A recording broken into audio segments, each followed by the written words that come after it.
I'm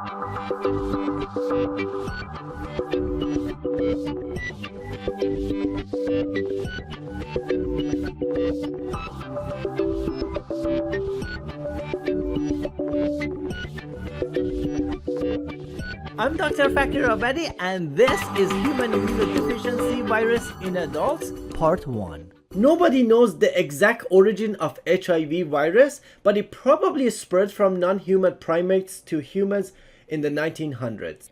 If you don't treat HIV, an infected person typically progresses to death over a period of 10 years. So it's a very deadly disease. And it primarily affects men who have sex with men, which we call MSM, people who inject drugs, people in prisons and closed settings, sex workers, transgender people, and of course infants of HIV positive mothers. Now it is important to keep in mind that HIV is not transmitted by air or water, or saliva, sweat, tears, or closed mouth kissing, insects or pets, or sharing toilet food or drinks. Another important thing to keep in mind is that women have been historically underrepresented in clinical studies. This is an important thing to point out in Journal Club. And in the US, about 25% of HIV infected patients are women. Now let's take a look at the HIV prevalence worldwide in the United States and in California.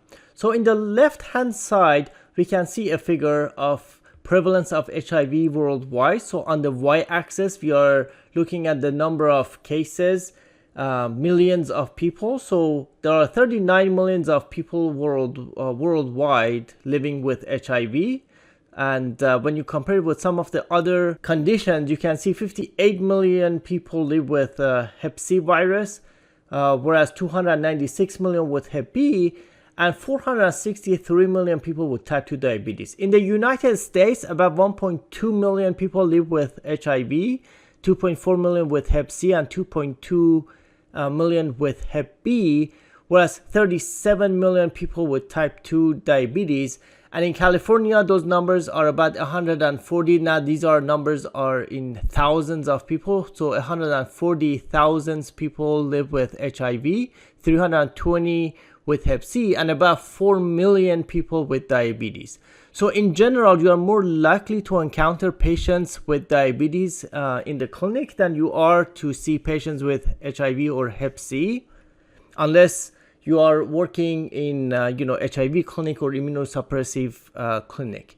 Now here in the right hand side, I have listed the top 11 counties with HIV, with the highest HIV prevalence. So LA County, San Diego County, and San Francisco County are in the top 3 with the highest prevalence of HIV cases. Now, when we look at the estimated new HIV diagnosis in the US, estimated from 2022, we can see that about 67% of cases were in men having sex with men, so either gay or bisexual, and about 22% of new cases were in heterosexual individuals, and 7% in people who inject drug. In regards to gender, the large majority of new cases were in men, 79%, with 18% in women, and about 3% in transgender men or women. And when it comes to ethnicity, we can see that the large majority of new cases are in minorities, so either Black or Hispanics, together make up about 2/3 of new cases. And when it comes to age, you can see that the number of new HIV diagnoses were highest among people aged 25 to 34. In fact, more than half of the cases, about 56% of new HIV diagnoses, were in people aged between 13 and 34 years of age. Now, let's take a look at the HIV virus itself. The HIV virus is a retrovirus, and a unique capability of it is that it's able to integrate its DNA into the host genome. Now, generally speaking, there is HIV-1 and HIV-2. In the United States, it's predominantly HIV-1, whereas in most of Africa, you will see HIV-2, which is not common in the United States. Now, HIV-1 itself has different groups. Group M happens to be the major group of HIV-1, and group M itself will be broken into several clades. So there's clade A, B, C, etc. And when you compare HIV-1 to HIV-2, HIV-1 is more prevalent and also more pathogenic than HIV-2. Now let's take a look at the structure of the virus. So you can see that the genetic content of the virus actually codes for several proteins. And these proteins, so this at the top is just the genome of the HIV. So different genes will code for different proteins. And every protein has a crucial function for the virus. So in the structure, you can see that there are some proteins that are structural proteins, like envelope proteins. So they have a very important function when it comes to cell entry. So these proteins need to bind to the host cell. And also there are a few enzymatic proteins. So for example, one of the important ones is the RT or reverse transcriptase. There's also integrase. And there's also protease. So reverse transcriptase, integrase, and protease are three of the most important enzymes of the HIV, and we actually target them with drugs. So it's important to know because the mechanism of action of some of our antiretrovirals is actually based on this. The first learning objective is describe the HIV life cycle and the mechanism of action of antiretroviral agents. HIV virus primarily affects the CD4 T cells. So CD4 T helper cells are a very important part of the immune system in the human body. So let's start here. When the virus finds a CD4 T cell, the first thing it does is that it's going to attach to the CD4 receptor. So some of those envelope proteins, they actually detect the CD4 receptor. And this process is called attachment, and we also have some drugs that will inhibit the attachment called attachment inhibitors. Now, the binding of these envelope proteins to the CD4 receptor alone is not sufficient for cell entry. So the virus also requires co-receptors. And these co-receptors are either CCR5 or CXCR4. And this depends on the virus. So some viruses prefer CCR5 and some viruses prefer CXCR4. And this is referred to as tropism. So once the virus bonds to the CD4 receptor and the co-receptor together, then the virus will actually be able to fuse and enter the cell. This process is called fusion, and we also have some drugs that block this process, referred to as fusion inhibitors. Once the virus fuses, the content of the virus will go inside the cell. So inside we have genetic material, and we have some of those enzymes that came with the virus. So for example, reverse transcriptase is one of the important ones. And if you guys remember from the central dogma of molecular biology, the process of transcription is typically from DNA transcribing into RNA. And the reason this enzyme is called reverse transcriptase is because the material that comes with the HIV is actually in RNA form, and reverse transcriptase will convert that RNA into DNA. So it goes from RNA to DNA. So it's in reverse. And what this enzyme reverse transcriptase does is that it will use nucleotide. So natural nucleotide that are in the host cell will be utilized in order to form this DNA. So we can actually target this with two classes of drugs. One class is the nucleotide analog reverse transcriptase inhibitors. So these are basically drugs that kind of look like natural nucleotides. So the reverse transcriptase will accidentally use them and insert them into this DNA. But because they're not natural nucleotides, they won't be able to make links, and then it will interrupt the transcription. So we can have nucleotide reverse transcriptase, or NUCs for short. Another class is non-nucleotide reverse transcriptase inhibitors. These are not necessarily analogs of nucleotides, but these are molecules that actually have affinity for the reverse transcriptase. So by binding to reverse transcriptase, they will actually inhibit its function. So these are called non-nucleotide reverse transcriptase inhibitors, or non-NUCs for short. And then once this DNA is made, then it will go inside the nucleus of the host. And then another enzyme that came with the virus is integrase. And what integrase does is that it will actually integrate this new DNA from the HIV, and will integrate it into the host DNA. And by doing that, it will actually make the HIV genetic material as part of the host DNA. And that's why, it's, we don't currently have a cure for HIV, because its material actually gets integrated into the host DNA. Now, once this material is integrated into the host DNA, the virus doesn't have to do anything. Now, the central machinery of the host cell will actually transcribe this DNA material into RNA, and then this RNA will go and find a ribosome and translate into proteins. So, these are genes from the host as well as any gene from the HIV. So if it happens to be HIV genes here, the end product is those proteins that are required for HIV. So for example, reverse transcriptase will be made here, integrase will be made here, protease will be made here, and those envelope proteins, they will all be here, made here, and then they all assemble into a new virus which will bud and exit the cell. Now, once this new virus exits the cell, it's not mature at the beginning. So that's where protease will come in. Protease is very important for the virus because it will actually have the function of maturing that cell. So without that protease, that new HIV virus will not be able to infect other cells. So for it to become mature and then be able to infect other cells, it needs the function of protease. And because of that, we actually have a class of drugs called protease inhibitors, specifically HIV protease inhibitors, that will block this process. And these HIV protease inhibitors are different than hepatitis C protease inhibitor. So do not confuse these two different classes of protease inhibitors. Let's take a look at the pathogenesis of HIV. As you know by now, the primary route of transmission is by sexual contact. So if it's through vaginal sex, you can see that this is the mucosal layer of the vagina, so the virus can easily penetrate through this layer and enter the body.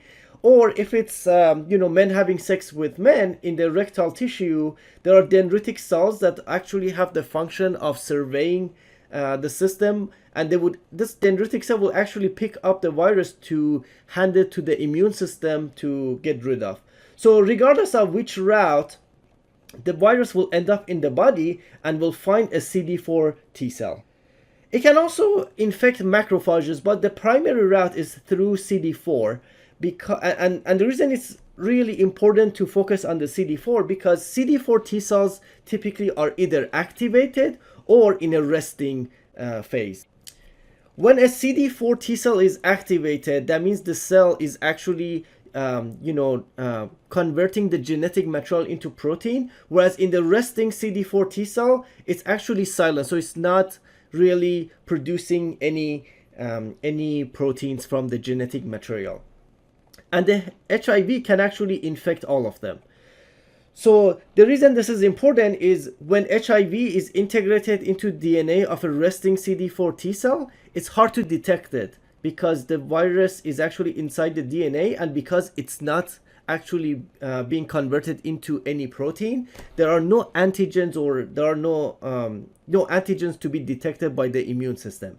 Whereas in an activated CD4 T cell, because of these end products, the immune system can actually detect it. It can basically kill the CD4 T cells and also cause inflammation. But because of these resting CD4 T cells, whatever HIV is in there, it will actually be archived and stay in the body of the host without without the body being able to get rid of. So basically, these resting CD4 cells will act as a reservoir for the HIV material. So even though the immune system continues to fight all the infected cells, and it will continue to kill the infected cells, whether there are macrophages or the activated CD4 T cells, those latently infected CD4 T cell will continue to be there, and occasionally, they become active, but they so the body can never completely get rid of them. So two things happen.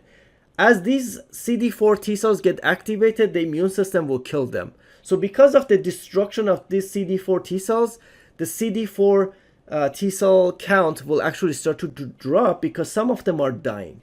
Another thing that happens because of the inflammation and all this immune response is that the lymphatic tissue that's responsible for making these CD4 T cells starts to die because of the inflammation and the response of them. So because of this, we get decreased production of the CD4 cells. So there are two reasons for why HIV infected patients start to have low CD4 counts. That's because of increased destruction of the activated ones and also decreased production.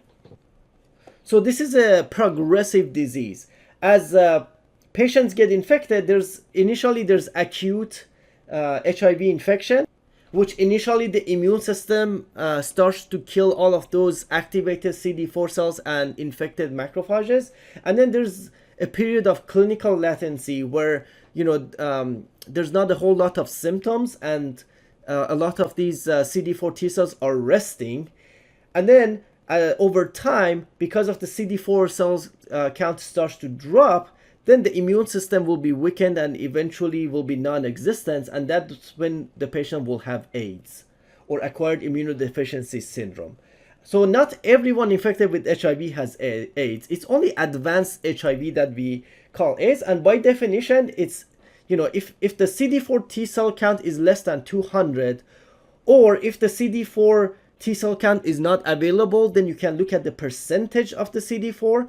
So if less than 14% of lymphocytes are CD4, this will be referred to as AIDS. Or even if someone has higher than 200 or higher than 14% CD4, but happens to get the AIDS-defining condition, then this will be classified as AIDS. And those AIDS-defining conditions are actually listed here for your reference. You can see that initially a normal person has over 1,000 cells of CD4 T cells. As you can see, initially during that acute phase where there's a high level of RNA, HIV RNA, the CD4 cells starts to drop very quickly. And then the immune system will take over, and then it will be, the CD4 starts to go back up. And then at some point you reach the set point where lymphatic tissue starts to die, and then the body cannot keep up with production of CD4. And as those resting CD4 cells become active, the immune system starts to kill them. So you can see that over a few years, the CD4 count starts to drop and drop and drop. And then once it goes less than 200, that's when really, we say that the patient has AIDS, and they start to get these opportunistic infections that will kill the patient. And not just infections, but also because the immune system has the function of surveying for cancer-forming cells and destroying them. As these CD4 cells can start, these patients are also at risk of getting various types of cancer. Now, when it comes to the symptoms during the acute phase, where where there's a surge of viral load, that's when patients start to have flu-like symptoms. So typically 2 to 6 weeks after primary infections. So they're very similar to the common cold or the flu. And then beyond that, the patients become asymptomatic until the infection actually advances. So the chronic phase is basically asymptomatic until the patient gets opportunistic infections, and then in very advanced phases of the infection, you also see cardiovascular disease, cancer, and eventually death. Let's take a look at 4 classes of drugs that affect HIV cell entry. We have CD4 receptor antibody ibalizumab. Ibalizumab is a recombinant humanized monoclonal antibody, and it actually binds to the CD4 receptor on the T cell. So in this picture, you can see the CD4 receptor here, and thereby prevents conformational changes in the CD4 HIV envelope glycoprotein 120 that are essential for viral entry. So that's how it blocks entry of HIV-1 into CD4 cell and prevents its transmission via cell-cell fusion. Now, it's important to note that because this antibody binds to CD4 receptor, it actually does not interfere with the normal CD4 cell activity. So those CD4 T cells will still be functional. Next, we have CCR5 inhibitor maraviroc, which basically binds to CCR5, which is one of the co-receptors required for cell entry, and it changes its conformation and prevents GP120 CCR5 binding. Next, we have enfuvirtide, which is a fusion inhibitor. It actually mimics the GP41 protein on the virus, and by doing so, it prevents fusion with the CD4 cell membrane. And more recently, we have a new drug on the market, fostemsavir, which is an attachment inhibitor. This one binds to GP120 and basically prevents HIV virus attachment to CD4 T cell. Now, you already know the mechanism of action of nukes and non-nukes, which basically interfere reverse transcriptase inside the cell. And lastly, you also know the mechanism of action of integrase inhibitor, which prevent integration of HIV genome into the host genome. And lastly, we have protease inhibitors, because once the cell cycle continues, these proteases are needed for maturation of the final HIV virion, and protease inhibitors actually block the maturation of the new HIV virions. Now, in December of 2022, the FDA approved lenacapavir, which is a unique antiretroviral agent because it has a multi-stage mechanism of action. So essentially, it is considered a capsid inhibitor. So it binds to two neighboring subunits of the HIV capsid protein. So the capsid is inside the envelope, and it essentially inhibits the capsid-mediated nuclear uptake of pre-integration complexes, so it prevents integration into the DNA. But also, if by the time the drug is taken, the HIV DNA has already been integrated, it can act by inhibiting virion production and proper capsid core formation. So it has three different mechanisms of action, and it is FDA approved in combination with other antiretroviral agents for treatment of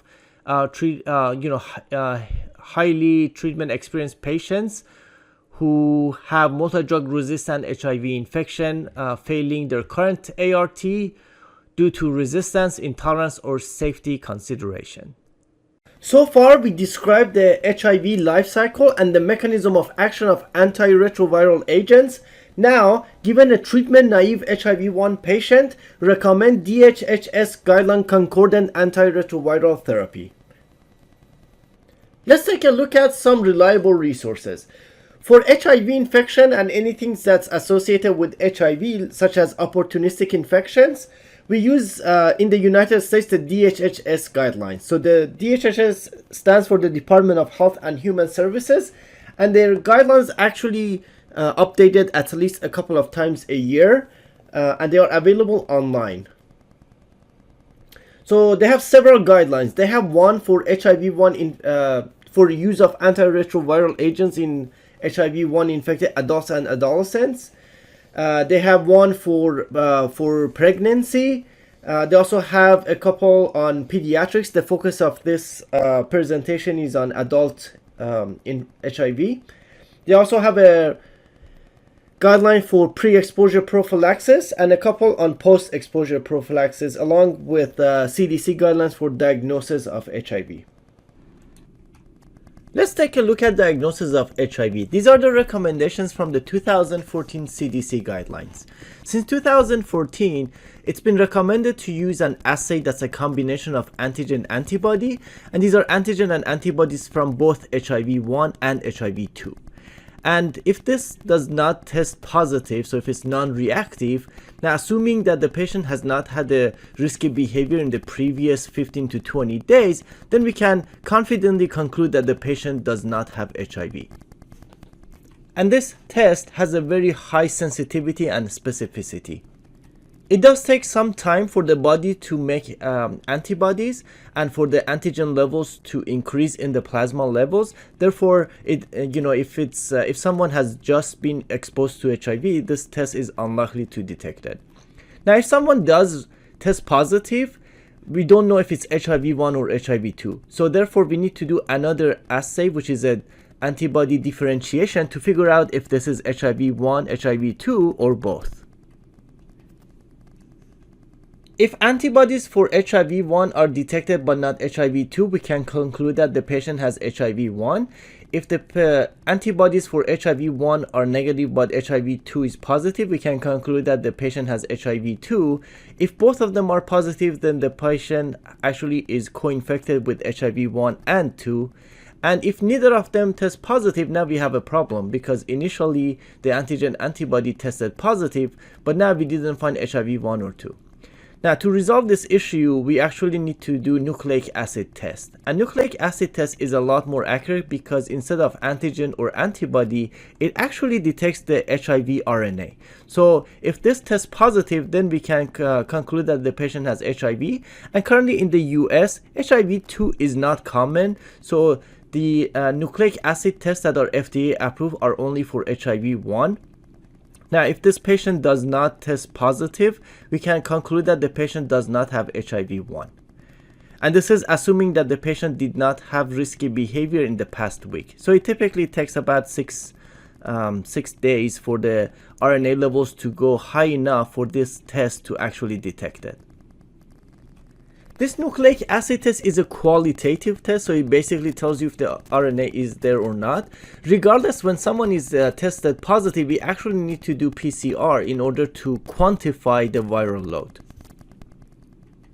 The primary reason that this algorithm exists is because these antigen antibody assays are actually more affordable than the nucleic acid test. So if you're using it for screening purposes, where majority of patients will actually be non-reactive, this is a more cost-effective way of screening people. And then people who test positive will actually end up with more tests and possibly nucleic acid tests, which are more expensive.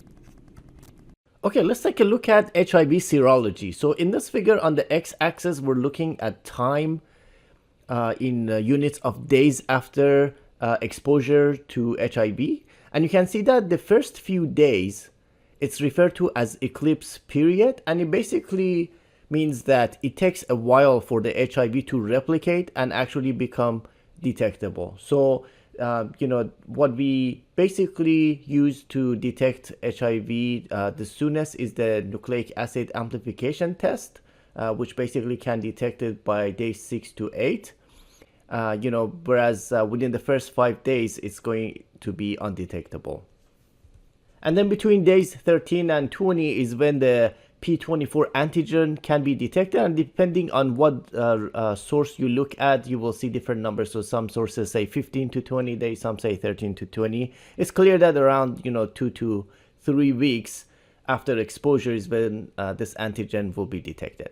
And then it will take significantly longer for the body to make antibodies, and then those antibody tests to be detected.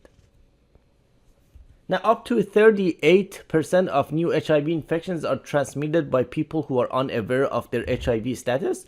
So it is important to screen people who are at risk for HIV. In fact, the 2019 USPSTF recommendations for HIV screening includes all adolescents and adults aged 15 to 65 years. And then people who are younger or older, if they have increased risk of infection, should also be screened.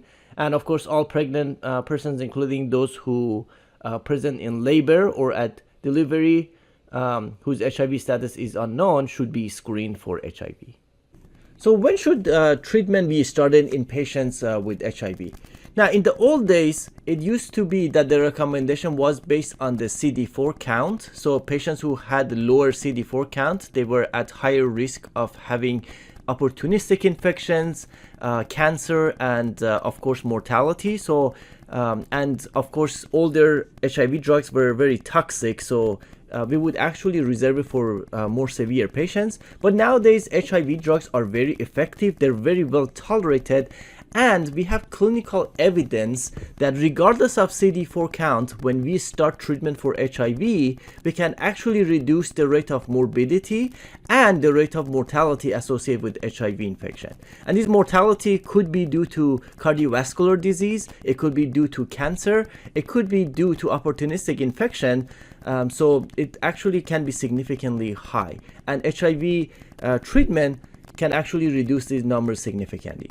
And of course, the other issue is transmission, and we do have very good evidence that once we start treatment, HIV transmission will be significantly reduced. And this transmission could be to sexual partners, as well as vertical transmission from infected mothers to the infant. Now, the December 2019 update of the DHHS guidelines recommend initiating ART immediately. So immediately means basically the same day that the patient is diagnosed with HIV, or as soon as possible after HIV diagnosis. And this is because it has been shown to increase uptake of ART and linkage to care, as well as achieving viral suppression faster in individuals and improve the rate of virologic suppression in patients with HIV. Now, when it comes to ART, it is very important to educate patients about the benefits and considerations of ART and to address strategies to optimize adherence. So we will talk about adherence shortly, but adherence is very important. So if there is concern about patients achieving being adherent to ART, then instead of starting ART immediately, it may be more reasonable to delay it a little bit, but do it as soon as possible. So as soon as the patient has access to care and the patient is ready to adhere to ART. Interrupting ART can lead to rebound viremia, worsening of immune function, and increased morbidity and mortality. So therefore, once ART is initiated, it has to be continued with the following goals. So the goal is to maximally and durably suppress HIV RNA in the plasma, to restore and preserve the immune function in HIV patients, to reduce HIV-associated morbidity and prolong the duration and quality of survival, and prevent HIV transmission. Now, it is common that once ART is initiated, because these regimens are very effective, that the patient can actually achieve viral load reduction within the first 12 to 24 weeks of therapy. So within 12 to 24 weeks of initiating ART, the viral load should be undetectable. And recent data has shown that in patients who have a viral load of less than 200, so in general, less than 50 is considered undetectable. So even anything less than 200, studies have shown that the rate of transmission is basically non-existent. So now we say the slogan U equals U, so undetectable equals untransmittable. And this has serious consequences when it comes to the stigma that's associated with HIV. So we're starting a new culture of U equals U, because as long as a patient is taking their ART and the viral load is undetectable, then they cannot transmit it to their partner. Now, generally there are three different strategies for ART regimens. The historic strategy would be the triple therapy, which basically would include 2 NRTIs or 2 nukes as the backbone, plus a third agent. And the third agent can be either an integrase inhibitor or a protease inhibitor or a non-nuke. So 2 nukes plus a non-nuke. Now, in general, majority of integrase inhibitors are recommended first line. So that's why this one is green. And we'll talk more about specific agents shortly. We also have dual therapy. So dual therapy could be in 2 different ways. One is that you actually drop one of the NRTIs. And the reason we do combination therapy is that, HIV has a high propensity for developing resistance. So by using combination, we can basically prevent resistant development. So with the dual therapy, you basically drop one of the nukes. So you have 1 nuke plus an integrase inhibitor, which is, first line. You also have 1 nuke plus protease inhibitor, which is alternative. And we'll talk about specific regimens shortly. You also have NRTI free or nuke free dual therapy. So this is basically no nuke included in the regimen. So this is basically a combination of integrase inhibitor plus a non-nuke.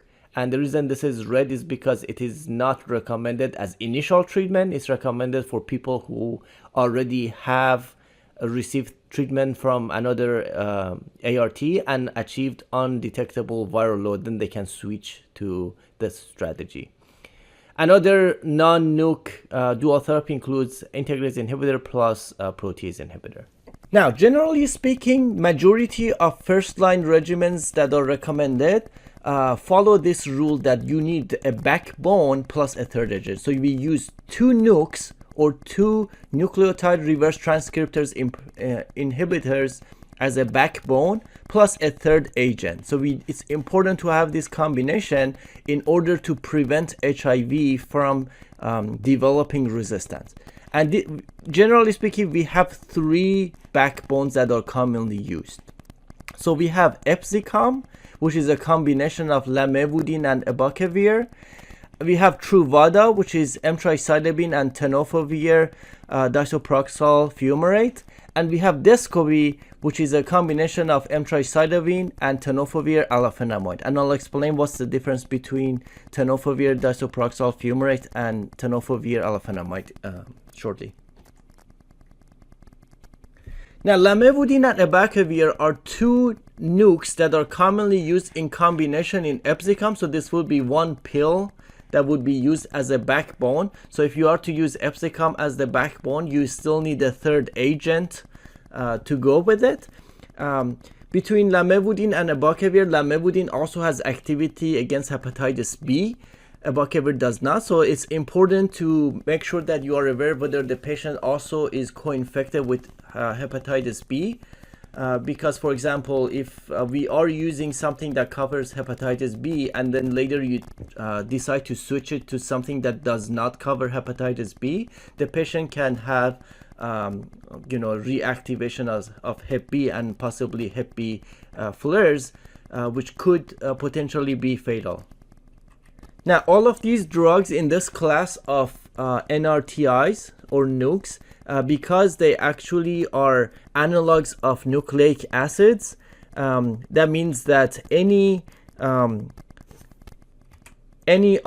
or DNA transcriptase can or polymerase can actually use this. So especially with the older NRTIs that we no longer use, they had an affinity for human mitochondrial DNA. Because of that, they were associated with lactic acidosis. And this became a black box warning, which, for the entire class. So these new drugs that we use, or I should say relatively newer, compared to the drugs from the 80s, these have lower affinity for mitochondrial DNA, and therefore they are not likely to cause lactic acidosis. But regardless, the FDA has this black box warning for all NRTIs. One thing that's specific with abacavir, before anybody can be started on abacavir, we should actually do a genomic polymorphism test of HLA-B 5701, and you should only start abacavir if someone tests negative for HLA-B 5701.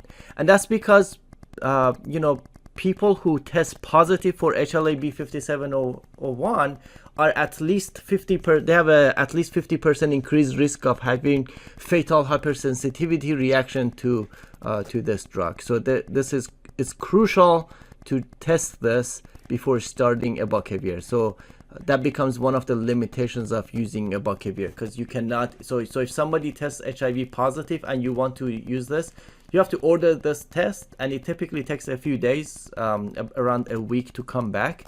So it kind of delays therapy, but some patients may have no other option, so we have no choice but to test this, and then once they test negative, we can start a regimen that includes abacavir.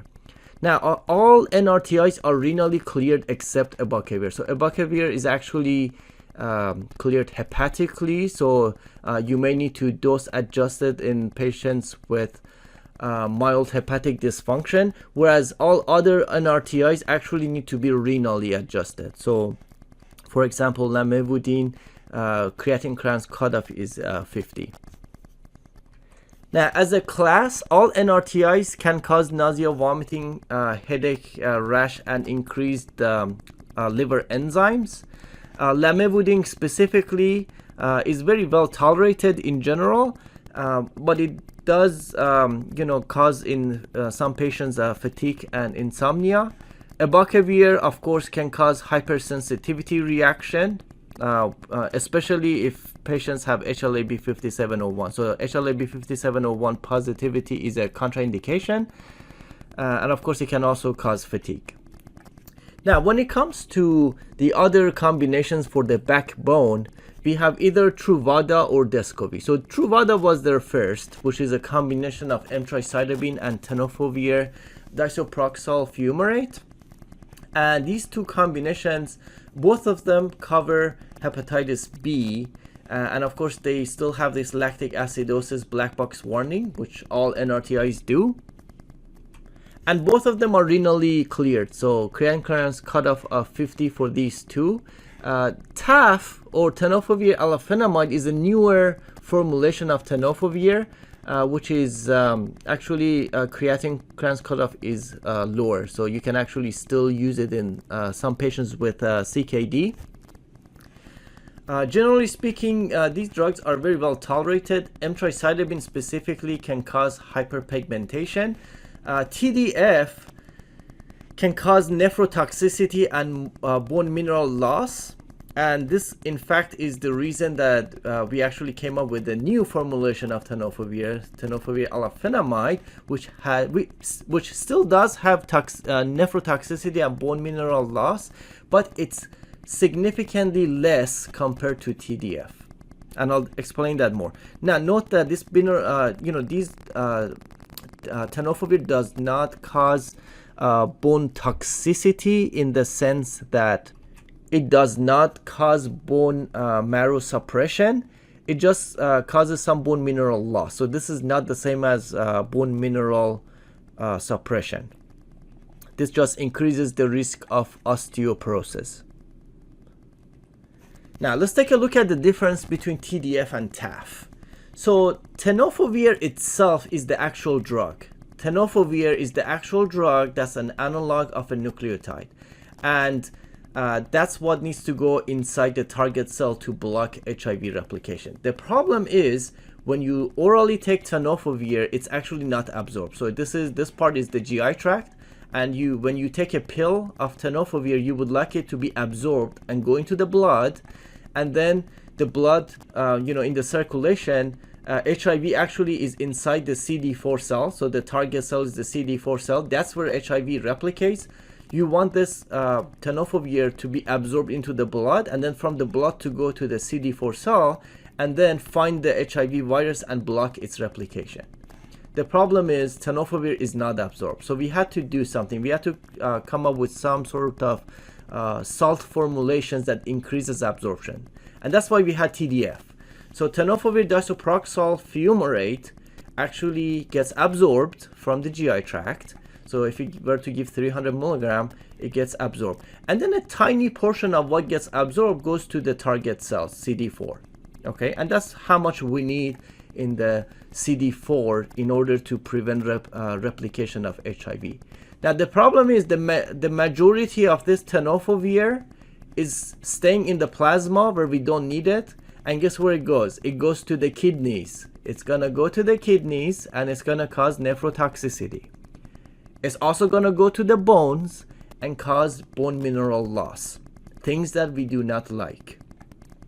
So this has become a problem because patients need to be on these drugs for life, and over time this can build up, and patients will start to have CKD, or if they already have CKD, the CKD will progress. And as we all know, as we age, we also are all susceptible to bone mineral loss due to just aging, and this will actually accelerate it. So people who have HIV and are aging and are on TDF, they actually will lose more bone mineral. So we came up with TAF, which is a different salt form. So it actually absorbs. So when you take this orally in the GI tract, it gets absorbed. Now, majority of this goes into the target cell. So you get the same amount in the CD4 where you actually need it. And then a tiny portion of it stays in the blood where it's going to go to the kidneys and it's going to go to the bones and it's going to cause some toxicity. But because this is a significantly lower concentration in the blood than compared to TDF, it has significantly less nephrotoxicity and bone mineral loss. And therefore, we're starting to use more and more TAF compared to TDF because the efficacy is the same, because you get the exact same amount in the CD4 cell. And that's exactly why you see a huge difference in the dose. So TDF, you need 300 milligram, and TAF, you need 25 milligram in most regimens, unless you have like a inhibitor where you would use a 10 milligram. So if you have cobicistat in the regimen, for example, you will see 10 milligram.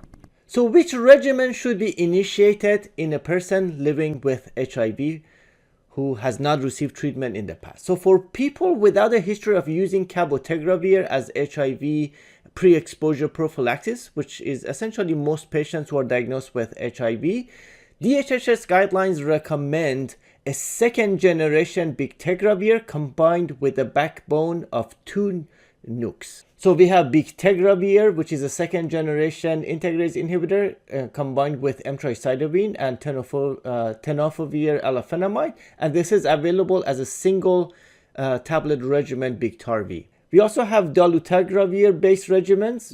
We can have a combination of dolutegravir plus emtricitabine tenofovir, so either tenofovir alafenamide or disoproxil fumarate.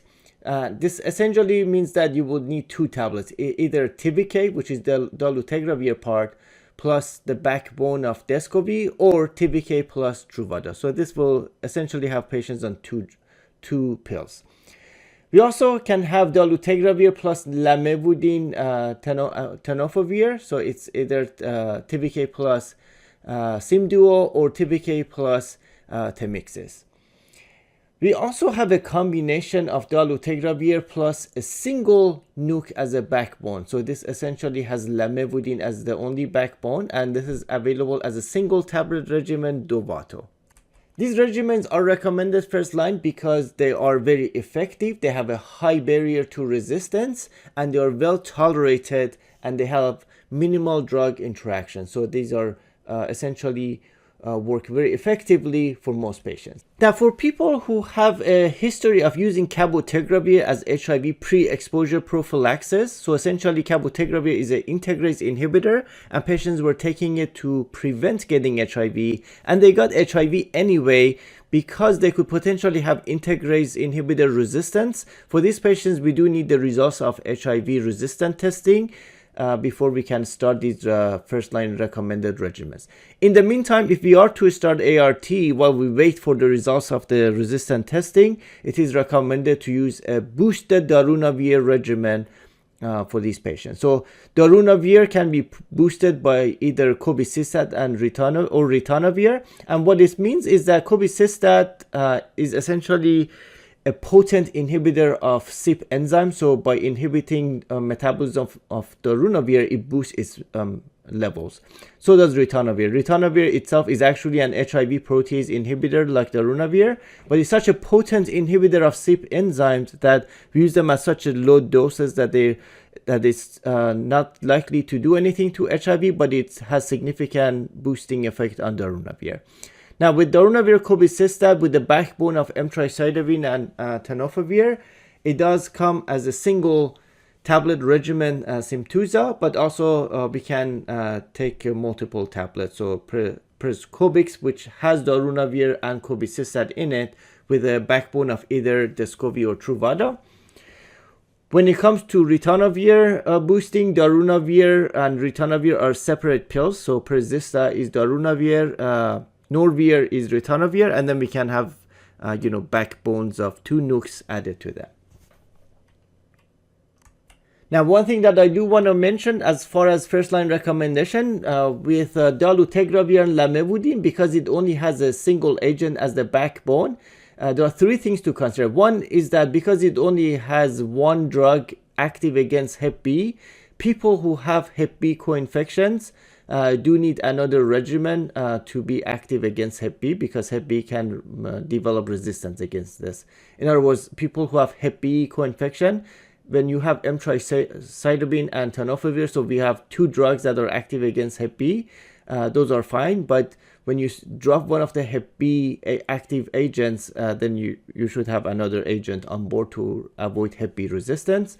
The second thing to consider is that we have to make sure that the baseline HIV RNA is less than 500,000 for patients to take this. Otherwise, if the baseline RNA levels are more than 500, they cannot take this. They have to take something else to reduce the viral load before they qualify for this.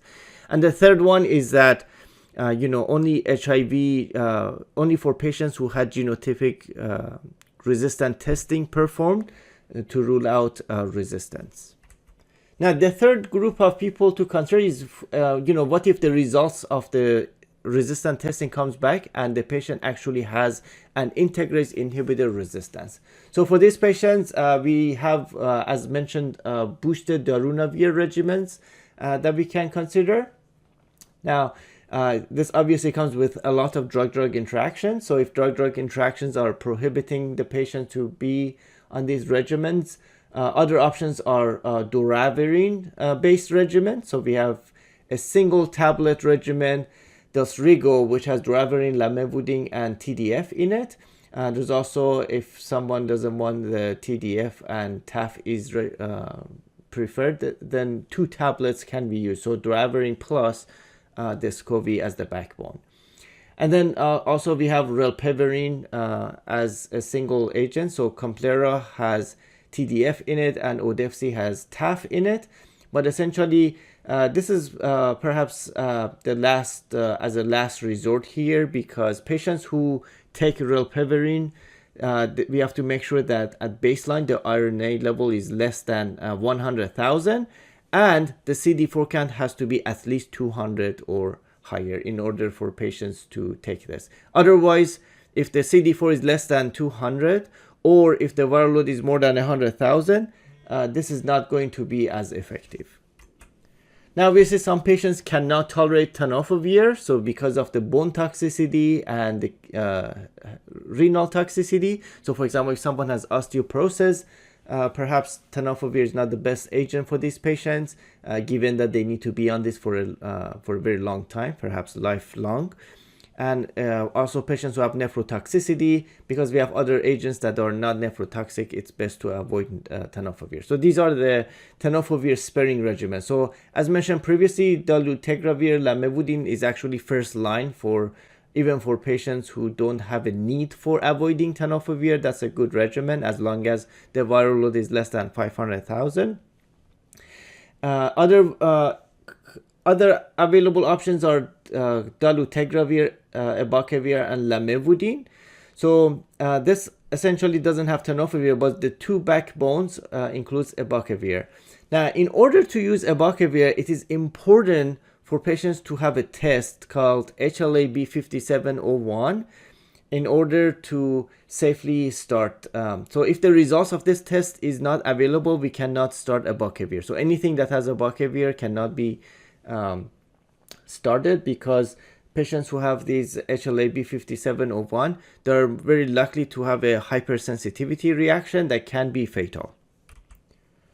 So Triumec essentially is good for patients who should avoid tenofovir, but also have a viral load of greater than 500,000. So if they don't qualify for Dovato, then they can get Triumec.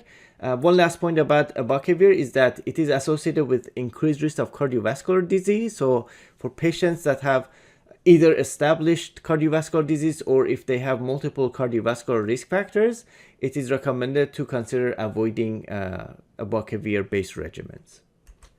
Now here you can see the regimens that are no longer recommended as initial ART. So raltegravir and elvitegravir are both first generation integrase inhibitors, and because they have low barrier to resistance, they are no longer recommended.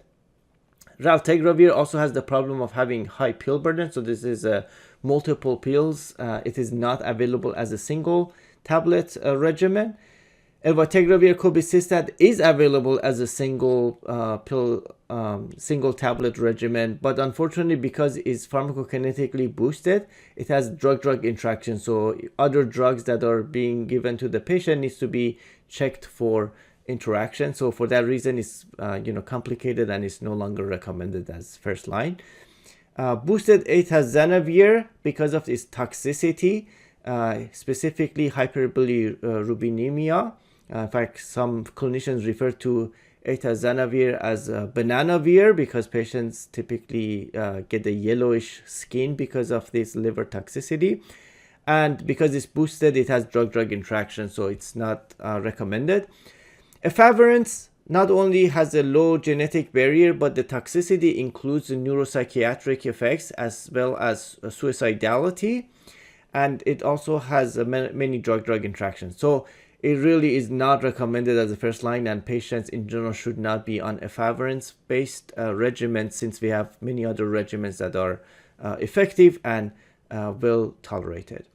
And as we discussed before, rilpivirine has restrictions, so RNA levels need to be less than 100,000 at baseline, and CD4 needs to be greater than 200, and it needs to be taken with food in order to increase absorption. So for that reason, rilpivirine is based regimens as far as 3 drug regimens is not recommended. Now, those were recommendations for initial therapy. Once somebody's started on regimens and the viral load is undetectable, there may be opportunities to optimize ART based on adverse effects, drug-drug and drug-food interactions, number of pills, whether the patient is getting pregnant, cost may be an issue, stigma, and for example, if it's an oral regimen that's visible to friends and colleagues, that could cause stigma issues for the patient. So perhaps an injectable that's not visible to other people might be a strategy to overcome this, and many other things that we can factor. So in general, there are 3 things we can do to optimize. One is that once somebody's viral suppression is achieved, you can pretty much switch to any other thing that's first line, because they're being shown to be highly effective. But also, there are a couple of agents that I'd like to touch base on. One is Juluca, which has dolutegravir and rilpivirine. So this is essentially an integrase inhibitor plus a non-nuke. And because it does not have a nuke, it essentially doesn't have any component that's renally clear. So when you have patients with renal dysfunction, this essentially becomes pretty a reasonable option, as well as for anybody that needs to avoid toxicities of all the nuke agents in general. The other one, which is and by the way, Juluca is an oral agent, and then we have an injectable option. So these are long-acting cabotegravir and rilpivirine. So these are 2 injections, intramuscular injections, that will be done at the clinic, and essentially there are two long-acting options. So one is like monthly options. We also have a longer acting that's injected every 2 months. So this helps for people who don't want to take a pill every day, and they essentially get the injection every 2 months. And in order to qualify for this, the patient must have had a viral suppression for at least 3 months, and there should be no history of resistance to cabotegravir or rilpivirine. And because this has not been tested in pregnancy, it's important to make sure that the patient is not pregnant and is not planning to be pregnant.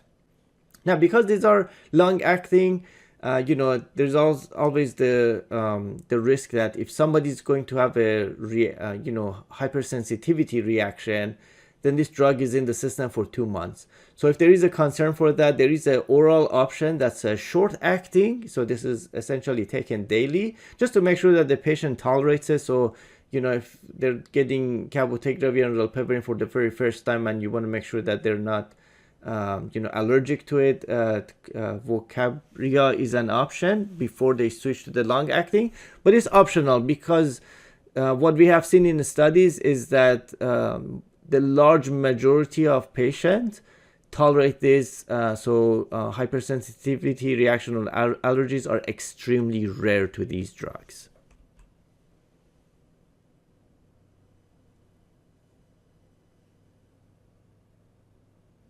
We looked at the HIV life cycle and the mechanism of action of antiretroviral agents. We looked at the DHHS guideline recommendations for treatment-naive HIV patients. Now, given a newly diagnosed HIV patient, ensure adherence to ART is optimized. Let's take a look at some causes of treatment failure. It all starts with insufficient drug level. When there is insufficient drug level, HIV starts to replicate in the presence of drug, and that can lead to selective pressure. And selective pressure will basically select for strains of HIV that are resistant to the drugs, to the antiretroviral drugs. Of course, there's always the possibility that these resistant viruses could have actually been transmitted to the patient from someone else. So if someone else has resistant virus and, whether sexually or, by other means of transmission, that resistant virus can also be in the patient. And resistant virus, of course, will lead to treatment failure. There's not much we can do to prevent the transmission of resistant virus from someone else. But we can do a lot of things to prevent insufficient drug level that will lead to resistant virus. As pharmacists, we should always check for drug interactions. So drug interactions, depending on the interaction, of course, can result to insufficient drug levels. Some drugs may be rapidly cleared, so it's important to make sure that the dose is adjusted when necessary.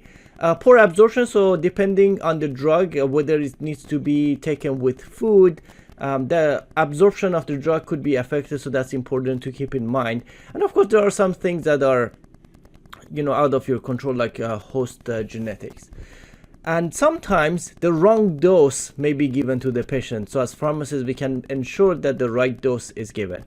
And historically, suboptimal potency of drugs was leading to some of this resistant virus. Nowadays, the drugs are very potent, so we don't really have that issue anymore. And of course, the biggest thing that results in insufficient drug level that we can intervene with are poor adherence. So poor adherence could be due to different causes. So one is social or personal issues. There is a lot of stigma with HIV. So, if someone is hiding the fact that they have HIV, this could actually prevent them from filling their prescription or actually taking their drugs in front of other people, such as friends and family. There could also be issues with a regimen. So, for example, if there is a pill burden, if the patient has to take multiple pills throughout the day, or if there are strict requirements for administering the drug. So for example, if somebody has to take it on empty stomach and they're eating all the time, that could be an issue. Or vice versa, if something, if a regimen needs to be taken with food, but someone is doing intermittent fasting, for example, that can cause a problem.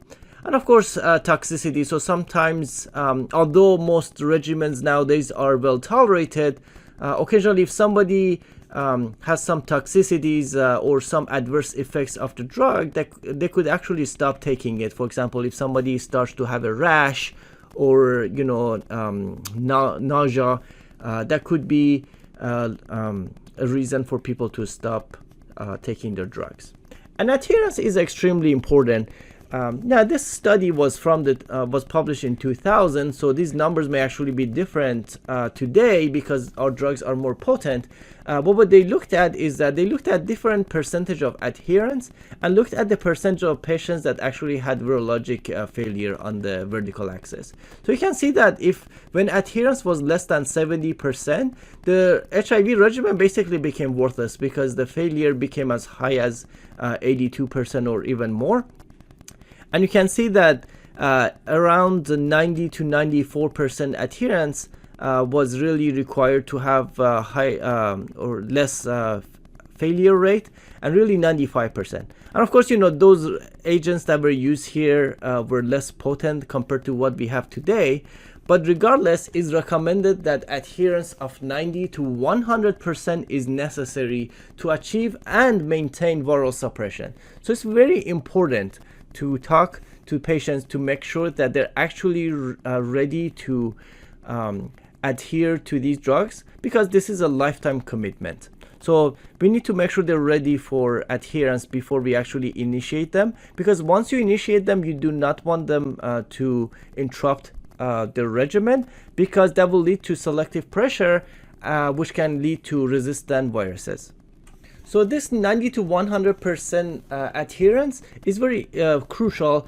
And if you think about it, if somebody misses one pill a week, that's about 85 to 86% adherence. So even missing one pill a week is not enough. So they need to, they should not miss more than 2 pills a month. So 2 pills out of 28 days will result about 93% adherence. Now, how do you measure adherence? There's no gold standard for measuring adherence, but there are things that we can do. So if you actually get the viral load in the patient and it's suppressed or it's undetected, that's a very good indicator that the patient is actually taking it, so it's working. Studies have shown that patients self-report usually overestimates. However, if the patient actually reports that they're not adherent, that's a very good indicator of suboptimal therapeutic response. And one thing that we can do as pharmacists is to actually check pharmacy records.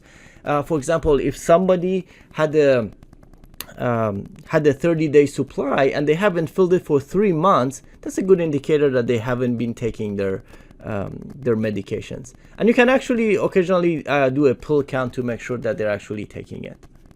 Now, some factors that are associated with reduced adherence is, one is pill burden. So in general, if you can give the patients a single pill, that would improve adherence as opposed to multiple pills.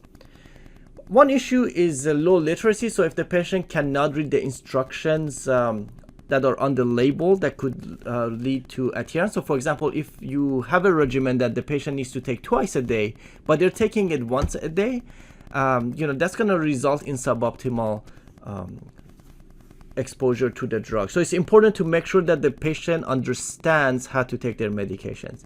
Younger age is associated with adherence failure, and usually because younger people are just not used to taking medications, so they may not know how to, or they may not remember to take it, whereas older people who already take drugs for hypertension, for example, they're more used to it, so they have the habit of going to their taking their medications daily. Some other challenges, especially in older patients, are polypharmacy. So if somebody has to go through 10 bottles, that's cumbersome. Some elderly have vision loss, so they may not be able to read the label even if they have the literacy, or they may not see where their medication is. And of course, as we all age, we'll have cognitive impairment, so they may be confused, they may not remember if they took it or not. They might think that they already took it, but they didn't, so that can lead to adherence issues. Other things include stigma, so some people may not want to have their friends know that they're taking this medication, so they may want to hide it. They may not have the opportunity to take it. Other psychosocial stresses, especially active drug use or alcoholism, can reduce adherence. So, if somebody's under the influence, they may not necessarily be, oh my God, it's time for me to take my pills. They may be doing other things and not be aware of it. Mental illness, of course, can lead to reduced adherence, and of course, medication adverse effects. So if somebody's experiencing these, they're less likely to want to continue to take it, especially if this is a lifetime commitment, which can result in treatment fatigue, because they have to keep taking this pill every day for the rest of their life. And occasionally, cost and access to the medication can be an issue.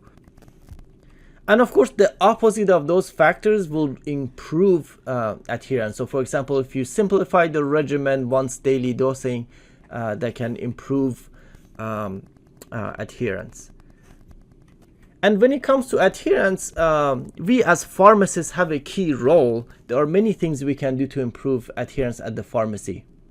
Perhaps the most important intervention we can make is education, whether we provide education to other clinicians or education to the patient regarding the actual HIV infection, how to treat it, how to prevent it, how to prevent transmission, how to stay adherent to the regimen, how to follow up with their clinician, and individualize the regimen to the patients. And there are tools that we have at our disposal, such as pill boxes. Pill boxes are useful when someone has multiple pills to take, so they can, especially if the schedule is different. So if one pill is twice a day, another pill is once a day, you can easily set those up in a pill box. Whereas pill box might not be as useful if just a single drug once a day. You know, if in fact pill boxes are large and they take space as compared to a single bottle. But if somebody has multiple bottles of pills, a pill box will be very valuable. There are dosing packets that we can use to make it easier for patients. And of course, because oftentimes patients forget to take their drug, there are tools we can use to remind them. So there are telephone services that they can subscribe to. They can receive messages. And of course, with current technology, there are smart devices that you can use apps on. So including smartphones and other devices.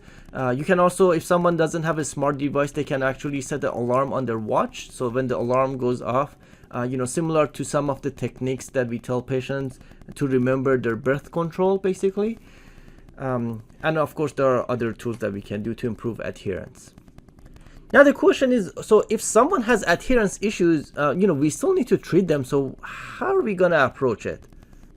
So because adherence, as I explained, is going to lead to suboptimal exposure to the drug, and then selective pressure will lead to drug resistance, one thing we can do in patients who have adherence concerns is to actually use drugs that have a high genetic barrier to resistance. So we can use either dolutegravir or darunavir. So these darunavir is a protease inhibitor, and dolutegravir is a second generation integrase inhibitor. And these, because they have a high genetic barrier, are recommended in these patients, because if they miss a dose or two, these drugs are less likely to lead to resistance compared to other regimens. Now, it's not to say that these are 100% proof. It's just that these are less likely to select for resistance. And bictegravir is not in the guideline for this purpose. Bictegravir is also a second generation integrase inhibitor with a high genetic barrier. So as more information becomes available about bictegravir, that will potentially be an option as well. But as of right now, it's not in the guideline for this purpose specifically. We described the HIV life cycle and the mechanism of action of antiretroviral agents. We looked at DHHS guideline recommendations for treatment-naive HIV-1 patients. We ensured adherence to optimized ART in newly diagnosed HIV patients. Now, given an HIV patient, design an individualized monitoring plan. First, let's take a look at a few definitions. Viral suppression by definition is a HIV RNA level that is below the lower limit of detection of available assays. In clinical trial, usually this is considered a viral load less than 50 copies per ml. Virologic failure is any time the viral load is actually more than 200 copies per ml. Incomplete virologic response if the viral load is greater than 200 in two consecutive viral loads that are separated by 24 weeks. So if you get a single level that's greater than 200, it doesn't necessarily mean that it's a complete virologic response. You have to look at the trend.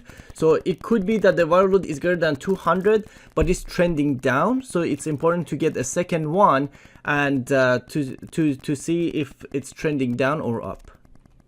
Virologic rebound is when a patient has virologic suppression, but then after virologic suppression, then the viral load becomes greater than 200 copies per ml. And a virologic blip is once the patient gets virologic suppression, then there's a single isolated detectable RNA level, and then the patient goes back to suppression. So this is a quick virologic blip. And of course, low-level viremia is if the virus is actually detected, so greater than 50, but actually less than 200. Let's take a look at what happens when we actually initiate ART. In an uninfected person who does not have HIV, a normal CD4 count is usually around 800 to 1200 cells per microliter or more. In HIV-infected patients, the CD4 count starts to drop. So for most patients, about 200 to 500. And of course, once CD4 count drops to less than 200, at that point, the patient has AIDS. Alternatively, if the percentage of lymphocytes that CD4 is 14% or less, that also constitutes AIDS. Now, once we initiate ART in the first month, so within 30 days, you should suspect a 2-log drop in viral load. So, for example, if, and of course, every log is you basically drop a 0. So if the viral load is 100,000, a 2-log drop would be you just take out 2 zeros out, so it would be 1,000. So you would expect the patient to go from 100,000 to 1,000 within the first month. And then 3 to 6 months, you should have undetectable viral load because the ARTs that we currently have on the market are highly effective. Now, when it comes to CD4, within the first year, it's expected that the patients will gain about 150 to 250 CD4 cells, and this levels off beyond 2 years, so this will not continue to go up to normal. So the goals of therapy is to have an undetectable viral load and to have CD4 count of at least 500. And that's because typically less than 500 is when opportunistic infections start to emerge, especially if it's less than 200. Let's take a look at monitoring parameters for HIV. So you can see, so green means that you basically need to get this laboratory parameter for everyone, and yellow means that for some patients you also may need to do that. So at baseline, before we actually start ART, we need to check a viral load, CD4 count. We also need to check HIV resistance to make sure the regimens that we choose initially are actually working, because there's a possibility that the patient can get a resistant strain from somebody else. It's important to check for hepatitis B serology and for hepatitis C. Risk factors for getting HIV are similar to risk factors for getting Hep B and Hep C, so it's important to get these and treat these at the same time as HIV. Urinalysis is important for monitoring the renal function. So for example, you can measure the urine protein as well as urine glucose, which normally should not be in the urine, but people who have renal dysfunction will have glucose and potentially protein in the urine. So that's an easy way of monitoring renal function. And then for more comprehensive monitoring, a basic metabolic panel as well as liver chemistries and complete blood cell count are needed at baseline. And because HIV patients are at risk of cardiovascular disease, it's important to get a baseline fasting lipid panel and a fasting glucose or A1C, so that if these are abnormal, they get the appropriate treatment. And if you are to use abacavir, you need to get the HLA-B 5701. If you are not using abacavir, this is unneeded. And tropism test is only needed if the patient is to be started on Maraviroc. So if the Maraviroc is not needed, this test is unnecessary. And then 2 to 8 weeks after ART is initiated, it's important to get the HIV viral load. Now, if the patient's viral load is undetectable 2 to 8 weeks, then you can monitor it every 3 to 4 months. However, if the viral load is not undetectable 2 to 8 weeks, it's important to continue to monitor the viral load more frequently, so every 4 to 8 weeks until it's undetectable or at least is less than 200 copies per ml. and then you can switch to every 3 to 6 months. Now, for patients who actually have good adherence and they have suppressed viral load, you can actually make this easier and do it every 6 months. But that's only if the patient is adherent and the viral load at this point, it was suppressed. So at the very least, the viral load needs to be monitored every 6 weeks. And if the patient's treatment fails, it's also important to check the viral load, and in fact, that's how you would know if the treatment is failing. And of course, situations were clinically indicated. For the CD4 count, once you start ART, it takes about 3 months for the CD4 cells to increase, so it's unnecessary to get one 2 to 8 weeks later. So typically it's recommended to wait 3 to 6 months to get the CD4, and this is only needed if the patient's CD4 count was low or if the viral load is undetectable. Otherwise, if the CD4 count was already high, so greater than 300, and if the viral load is undetectable at 2 to 8 weeks, it's unnecessary to continue to monitor CD4 count because there will be no reason for the CD4 count to go any lower. Now, beyond 2 years, if the patient's CD4 count is still low, if the viral load is suppressed and they are adherent, you can actually make that easier and do it every 12 years or annually. And of course, anytime treatment fails, you should check viral load as well as the CD4 count, and if as clinically indicated. So clinically indicated, it just depends on the situation. You have to use your judgment because we couldn't possibly, or I should say, the guideline couldn't include every possible scenario. They just have the things that you should check as clinically indicated based on clinical judgment. HIV resistance is needed at baseline, but then you don't really need to do it unless the patient has treatment failure or you have some reason to believe that there is resistance. Otherwise, it's not really needed. The same with Hep B and Hep C, you definitely need it at baseline.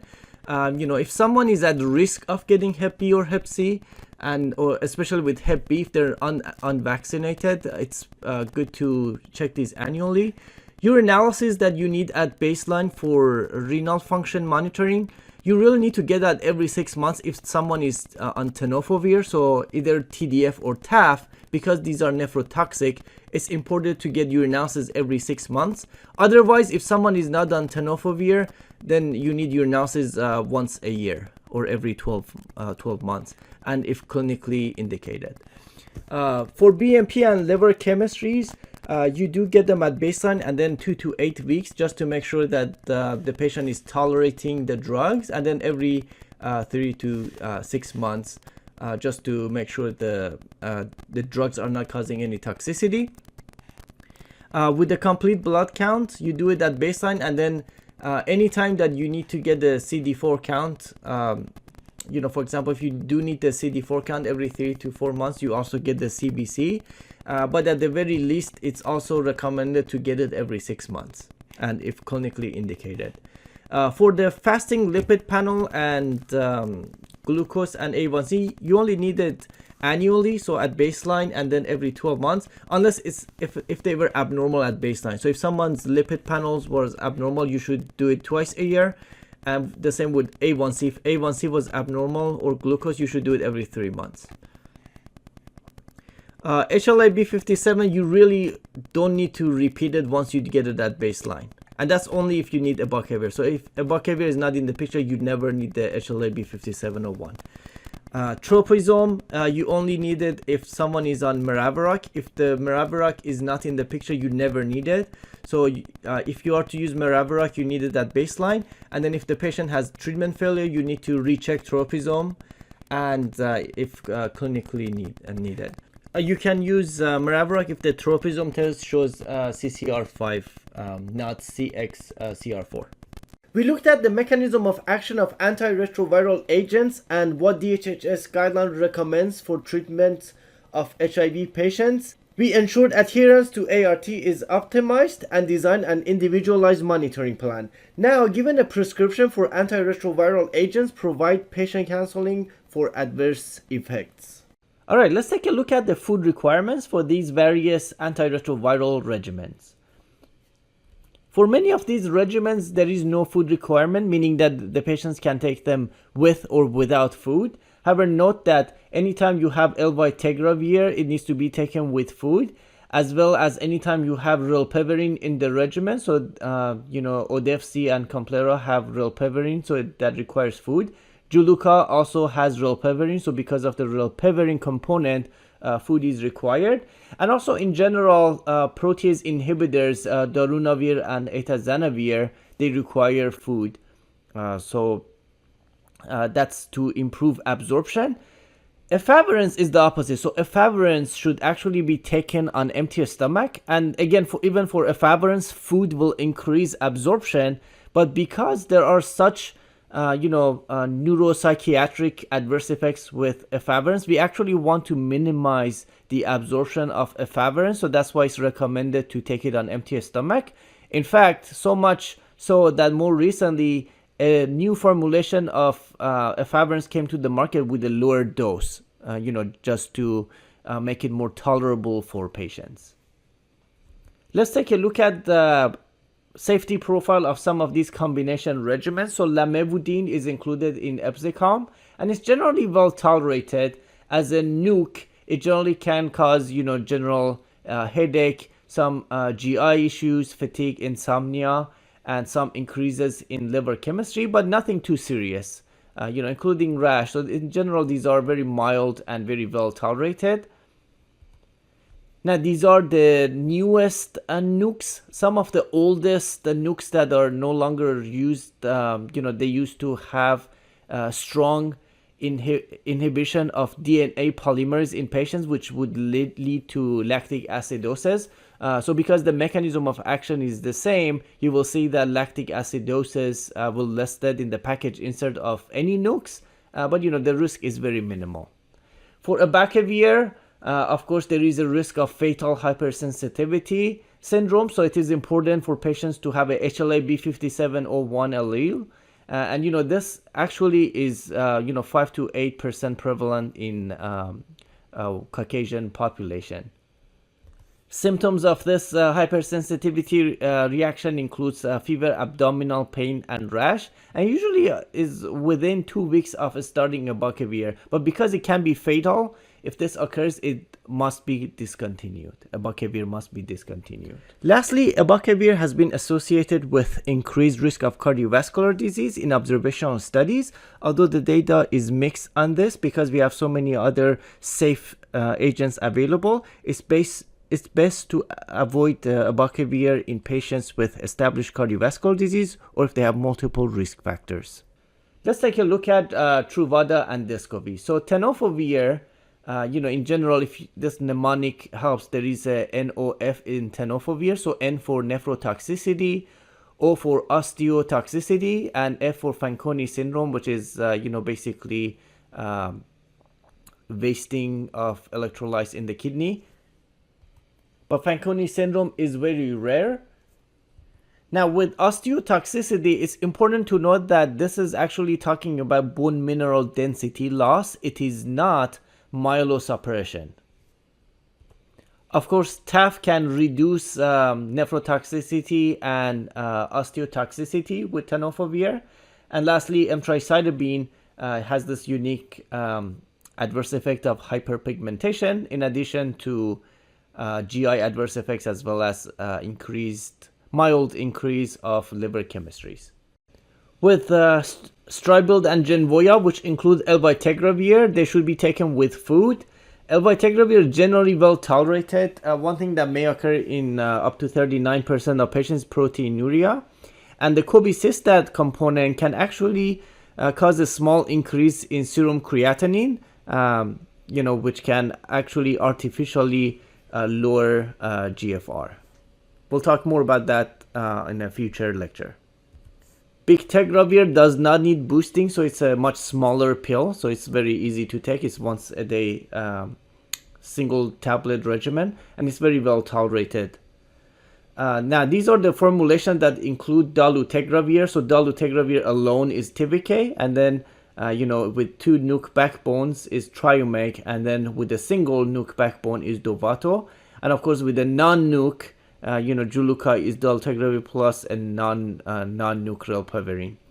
Now, in general, dolutegravir is well tolerated. One thing that may occur in some patients is insomnia, and also dolutegravir has been associated with weight gain. And in recent time, more data has emerged that this weight gain can be problematic, especially in patients who already have issues with pain management and are at risk of cardiovascular disease.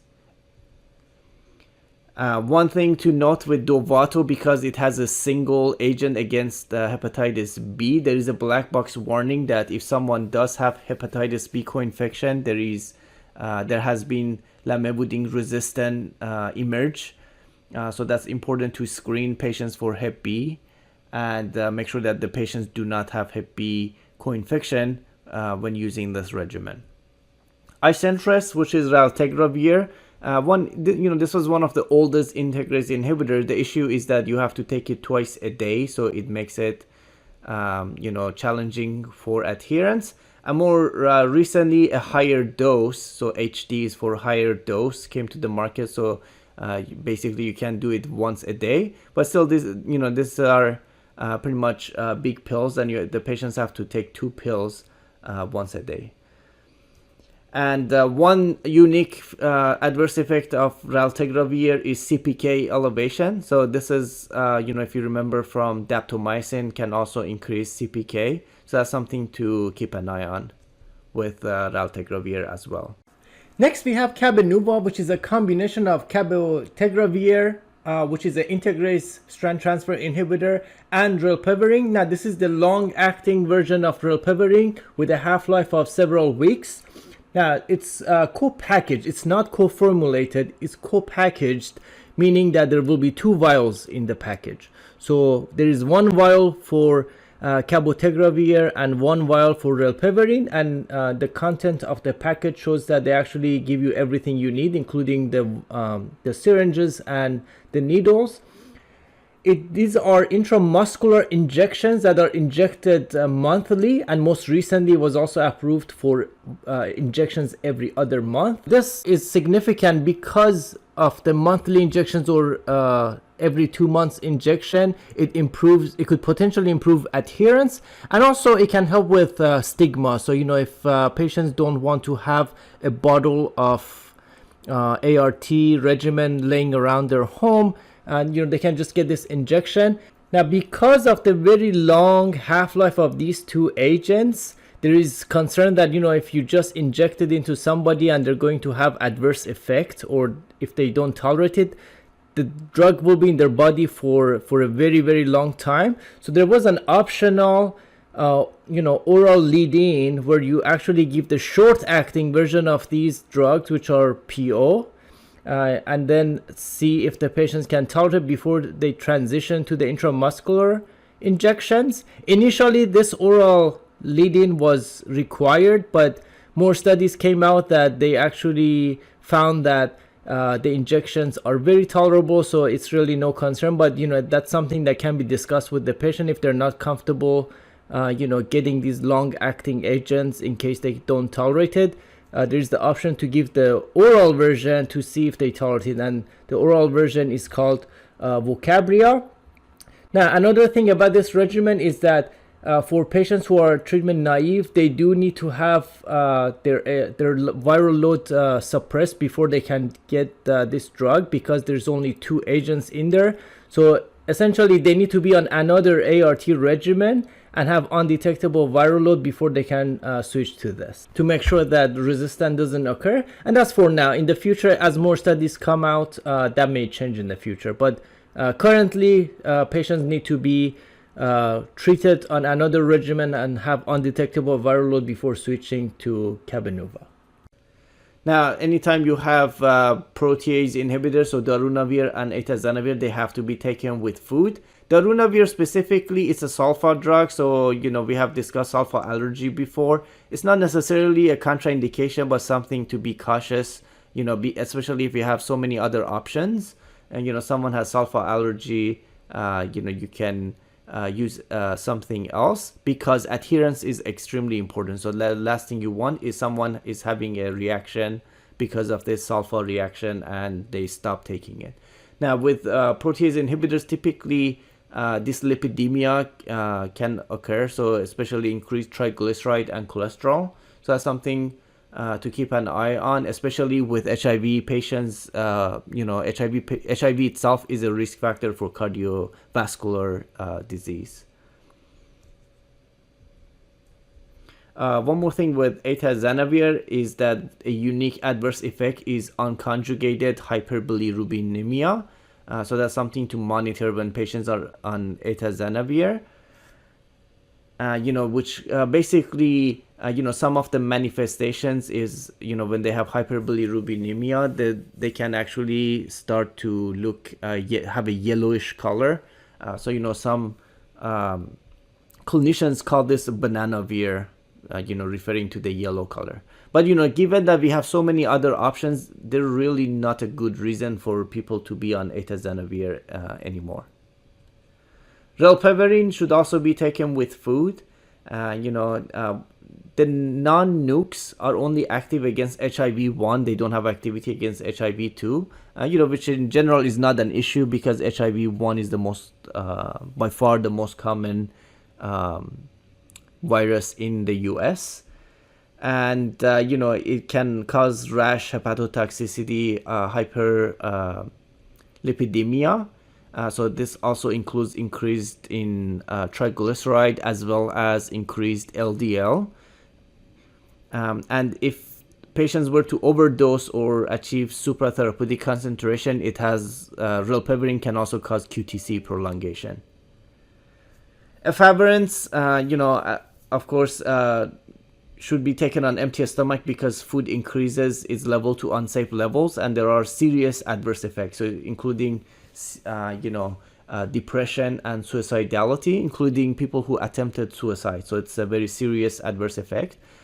So it's important that the patient take it on empty stomach, or if they already have psych issues at baseline. In general, it's best to avoid this regimen. But if there is no other option for the patient, the lower dose is an option. CNS side effects, occur in up to half of the patients, and basically they resolve after 2 to 4 weeks. So these are general CNS side effects such as confusion, abnormal dreams, somnolence, impaired concentration, and occasionally severe depression.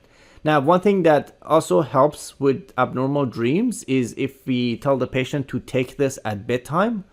Because if you take it in the morning or throughout the day, by the time it's bedtime, the drug is in the system and it can cause vivid dreams. And these dreams are, very problematic. Patients remember them, and, it can be very problematic. So one strategy is to, if someone develops vivid dreams, to take it at bedtime, because by the time the drug kicks in and you have sufficient concentrations in the blood, it's almost morning, so the patient is waking up, so there is less likely to be those vivid abnormal dreams. And lastly, we have doravirine, which is also a non-nuke that was recently approved, and it, compared to other non-nuked, it has improved safety profile, including less neuropsychiatric side effects, as well as better lipid profile. In fact, it does not increase LDL and triglyceride, and it's also been shown to, if anything, it's going to reduce or lower LDL and triglyceride levels, and it may also, on the other hand, increase HDL levels. So, from a lipid profile, this drug seems pretty good, given that HIV patients are at risk of cardiovascular disease. The other advantage of this drug is higher barrier to resistance, including it, it has been shown to maintain its activity against viruses that are resistant to efavirenz or relpeverin, for example. Currently, it's considered alternative because of limited data. So it's only been on the market for a couple of years. So, in time, it's likely that, either it becomes first line, or it might find its niche for patients who have resistant developed to other non-nukes. This concludes this presentation.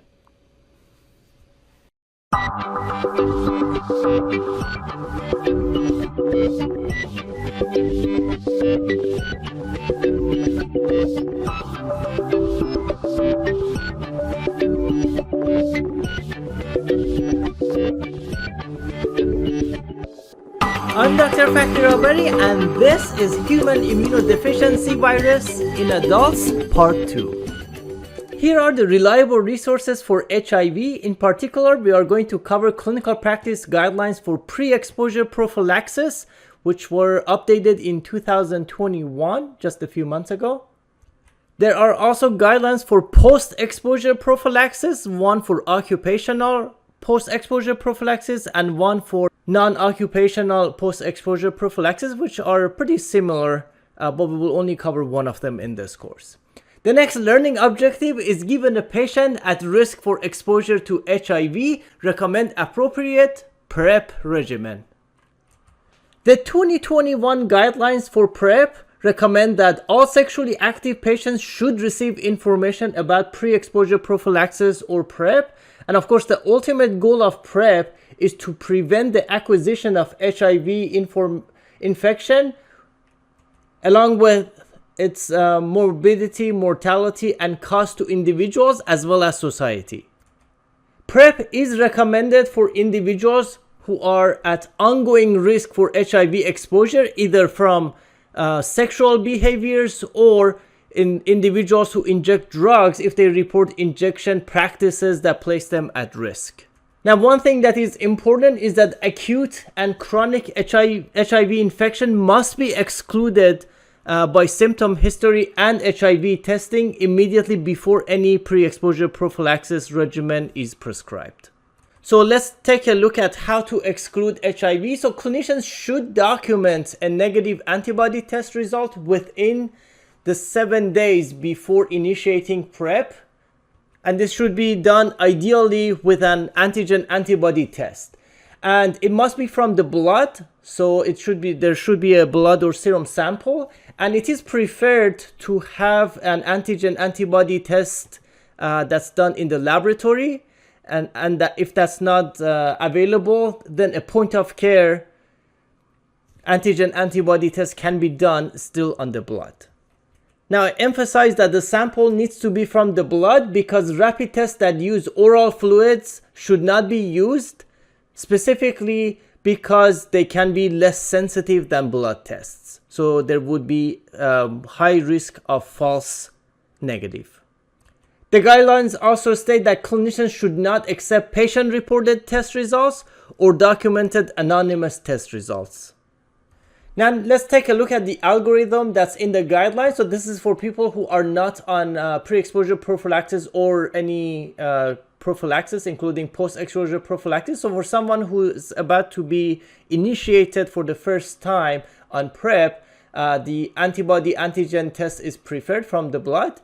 And then if the results are positive, of course, this is considered HIV positive, and then they will be excluded from being initiated on pre-exposure prophylaxis. And then if in fact this is confirmed to be a true positive, then they need to be transitioned into treatment of HIV. Now, for individuals where they either test negative or if there is indeterminate test, the next thing to consider is if they have had HIV exposure in the past 4 weeks, and if they have signs and symptoms of HIV, acute HIV infection. If the answer is no, because the results are either negative or indeterminate, it's safe to assume the patient does not have HIV, and it will be safe for them to initiate PrEP.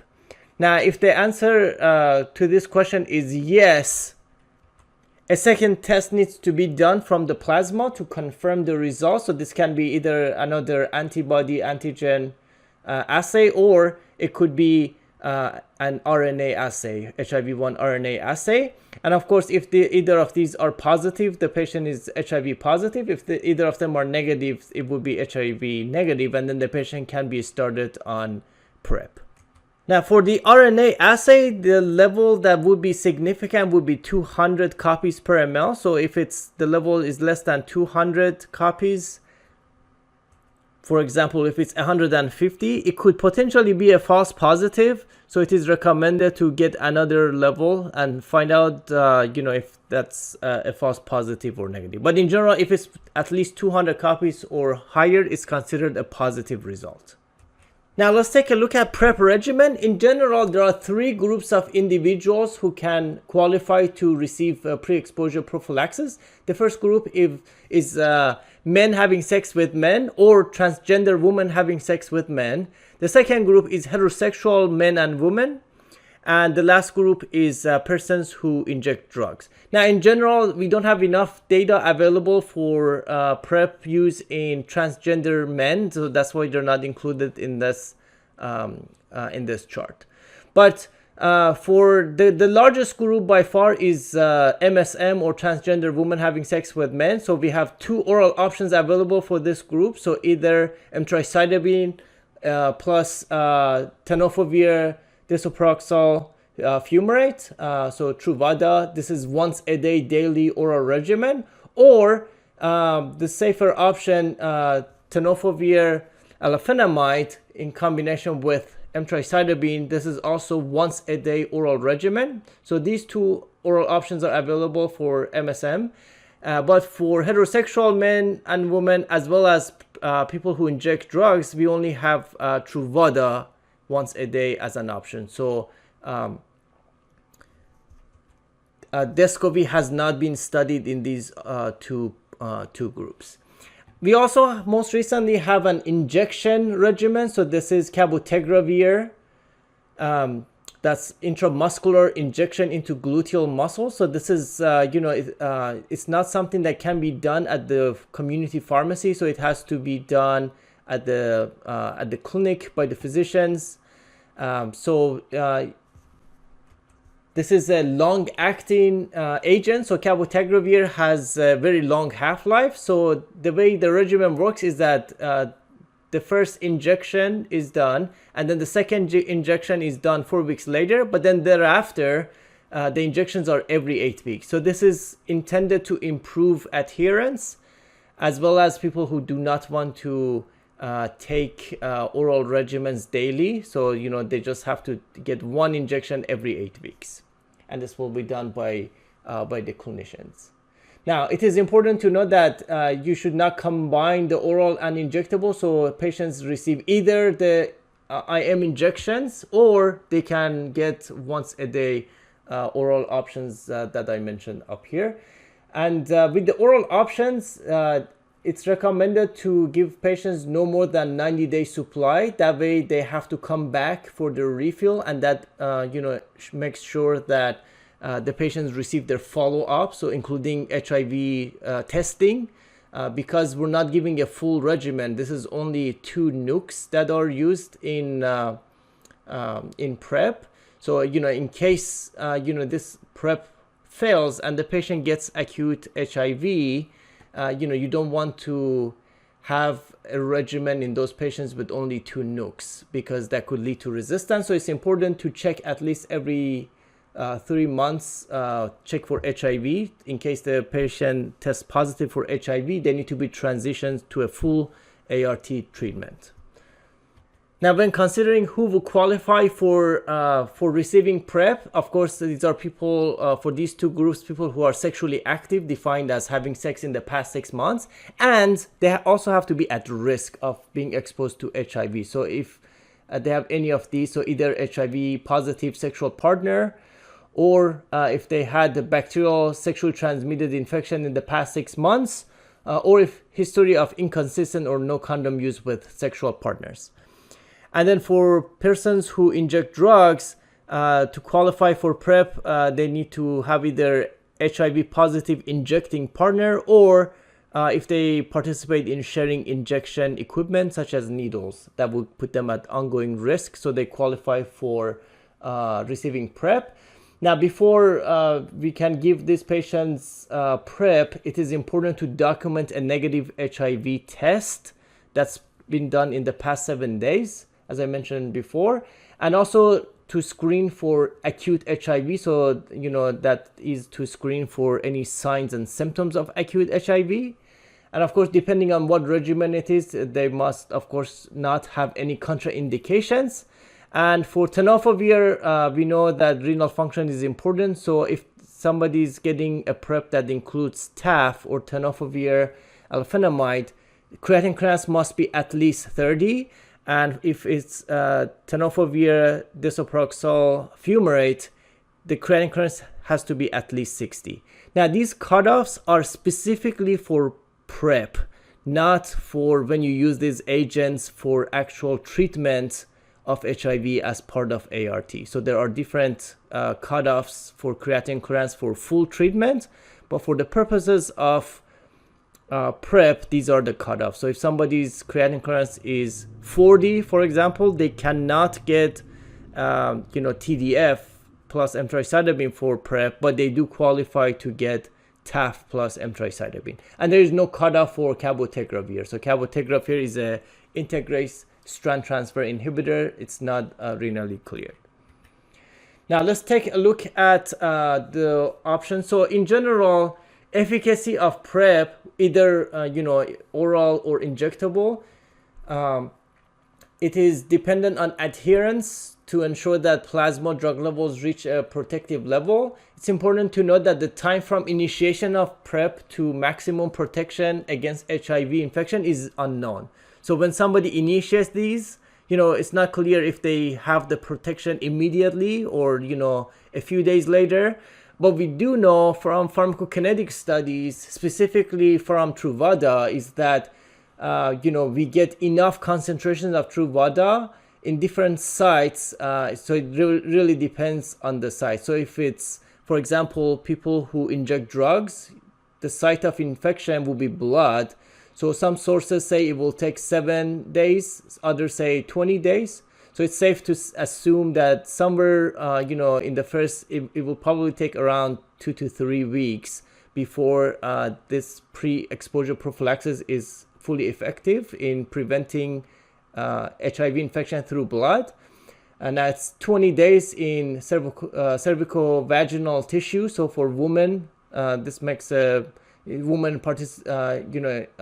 participating in vaginal intercourse. The cutoff is 20 days. For rectal tissue, which is the primary route for men having sex with men, as well as also for women, that could be the route of intercourse. So 7 days.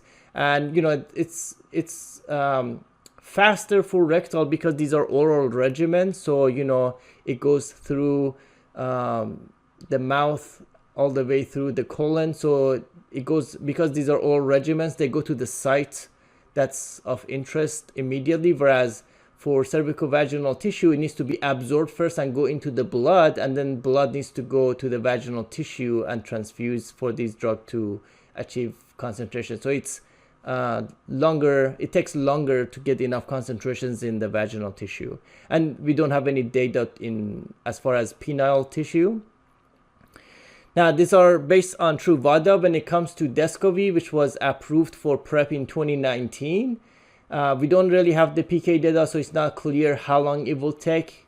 If we had to guess, it will probably be similar to Truvada, but the truth is that we just don't know.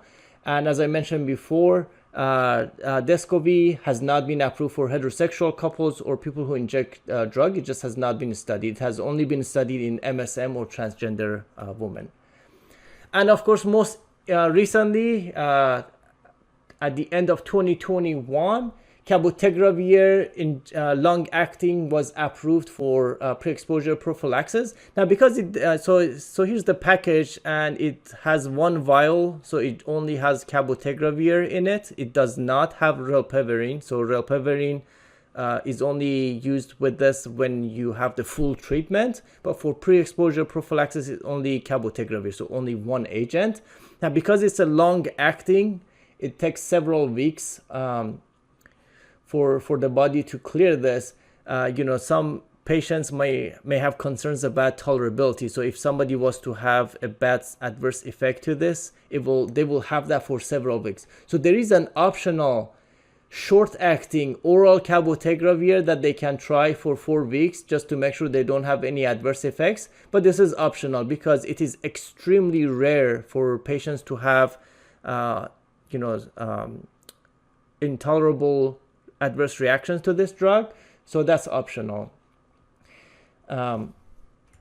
Just like the oral option, the time from initiation of PrEP with this regimen to protection is unknown, so it's not clear how long it would take. Now, because of the long half-life, there is this long tail of gradually declining drug levels. So if somebody wants to come off PrEP, then because of the long half-life, they're going to have the drug in their system for a long time, including once it goes subtherapeutic, they will have that subtherapeutic levels for a long time. So if they happen to get HIV infection during that time, they are at high risk of developing drug resistance. So that makes it tricky. When somebody discontinues this, it's probably a good idea to go on oral PrEP if they are to have some exposure to HIV. Of course, if somebody knows for sure they're not going to have exposure to HIV, it's not going to be an issue just discontinuing this.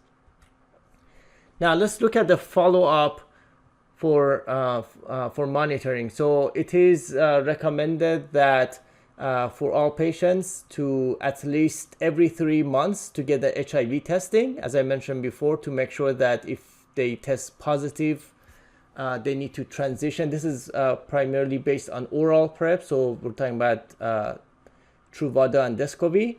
So if they do test positive, they need to be transitioned to ART. And the HIV testing is a combination of antigen antibody and RNA assay, which I'll explain shortly. And then because of the risk factors for getting HIV and STIs are the same, so bacterial STI screening is also recommended. Now it's recommended more frequently for MSM and transgender women, so every 3 months, whereas for everybody else, bacterial STI screening is recommended every 6 months. And of course, as part of these every 3 months, it's important to assess signs and symptoms of acute HIV, as well as side effect assessment, so we can manage side effects to improve adherence. There could be other reasons for non-adherence, so it's important to do a full adherence assessment and provide support to patients. And depending on what risk factors they have, it's also important to continue to assess those risk factors, because if they don't have those risk factors, then they may not need to be on PrEP continuously. So if somebody doesn't have those risky behaviors anymore, they can come off PrEP. And for people who inject drug, it is important to assess access to clean needles and syringe, and in fact it would be important to provide to them clean needles and syringes, because if we don't, what ends up happening is that patients just share needles or use dirty needles that they find at various places. Of course, for women, it's important to do pregnancy tests. Now, if somebody is receiving tenofovir-based PrEP, it's important to assess renal function. If they are aged 50 years or older, or at baseline their creatinine count is less than 90, the renal function needs to be assessed every 6 months. Otherwise, if somebody is younger than 50, or if their renal function is greater than 90 at baseline, they can just be assessed every 12 months for renal function. And then every 12 months also, it is important to assess weight and lipid panel if they are receiving TAF. So TAF only, TAF specifically is associated with weight gain and dyslipidemia. So that does not apply to TDF. And lastly, evaluate the need to continue PrEP annually. For the injectable cabotegravir, which is injected every 8 weeks or every 2 months, again, at 1 month after the first injections, it's important to get HIV testing, as well as checking for acute HIV and assess risky behaviors. and then every 2 months. And the reason these are shorter follow-ups is because they match the time that the patient has to come back to the clinic to get the injections. So essentially these are every 2-month injections. So if the patient is coming back to the clinic to get the injections, then there's opportunity to do HIV testing and make sure that they have access to clean needles and all the other things that we need to do. So at every 4 months, it's important to get STI screening for MSM. Every 6 months, STI screening for everybody else.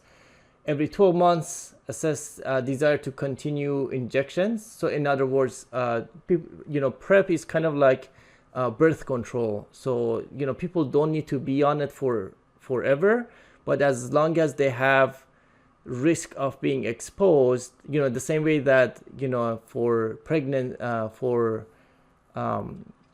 birth control, as long as somebody doesn't want to be pregnant, they receive birth control, but it's not for life. The same applies to PrEP. As long as somebody is at risk of being exposed to HIV, they can be on PrEP. But if those risk factors go away, for example, let's say they stop injecting drug, or if they change their partner and they're no longer being exposed to a sexual partner with HIV, then they no longer need to be on PrEP. And that's something that needs to be assessed every 12 months. Now, those follow-ups, it is recommended to do both antigen antibody testing and RNA assay. And that's important to reduce the risk of false negative and false positive. So if both of them agree, the results of both of these tests agree. So either if both of them are positive, you assume the patient has HIV. If both of them are negative, HIV negative. But if there is discordant between the two tests, either one or the other is positive and negative, then a new plasma specimen needs to be sent for RNA assay specifically, and then based on that confirmation, it's either HIV positive or HIV negative. Now, when it comes to adherence assessment and support, there are several approaches that can be effective. One is educating patients about their medications, helping them anticipate and manage side effects, asking about adherence success and issues at follow-up visits. So for example, you can say something like, many people find it difficult to take a medicine every day. Thinking about the last week, on how many days have you not taken your medicine? So this is asking, well, first of all, you make sure that the patient feels safe. So by making it, non-judgmental, that this can happen to a lot of people. And then secondly, asking an open-ended question so the patient can open up about their adherence. And helping them establish dosing routines that mesh with their work and social schedules. And providing a reminder system and tools. Addressing financial substance use disorder or mental health needs that may impede adherence, and facilitating social support. And of course, one counseling point is patients should be told to take a single missed dose as soon as they remember it, unless it is almost time for the next dose. If it's time for the next dose, they can just skip it and continue the regular dosing schedule. Please pause this video and review these key components of oral medication adherence counseling.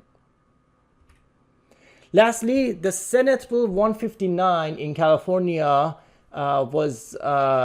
came into effect in July of 2020, and this is important because this new addition to the bill essentially lets a pharmacist furnish or dispense HIV PrEP as well as HIV post-exposure prophylaxis. In this part, I'm going to focus on the pre-exposure prophylaxis.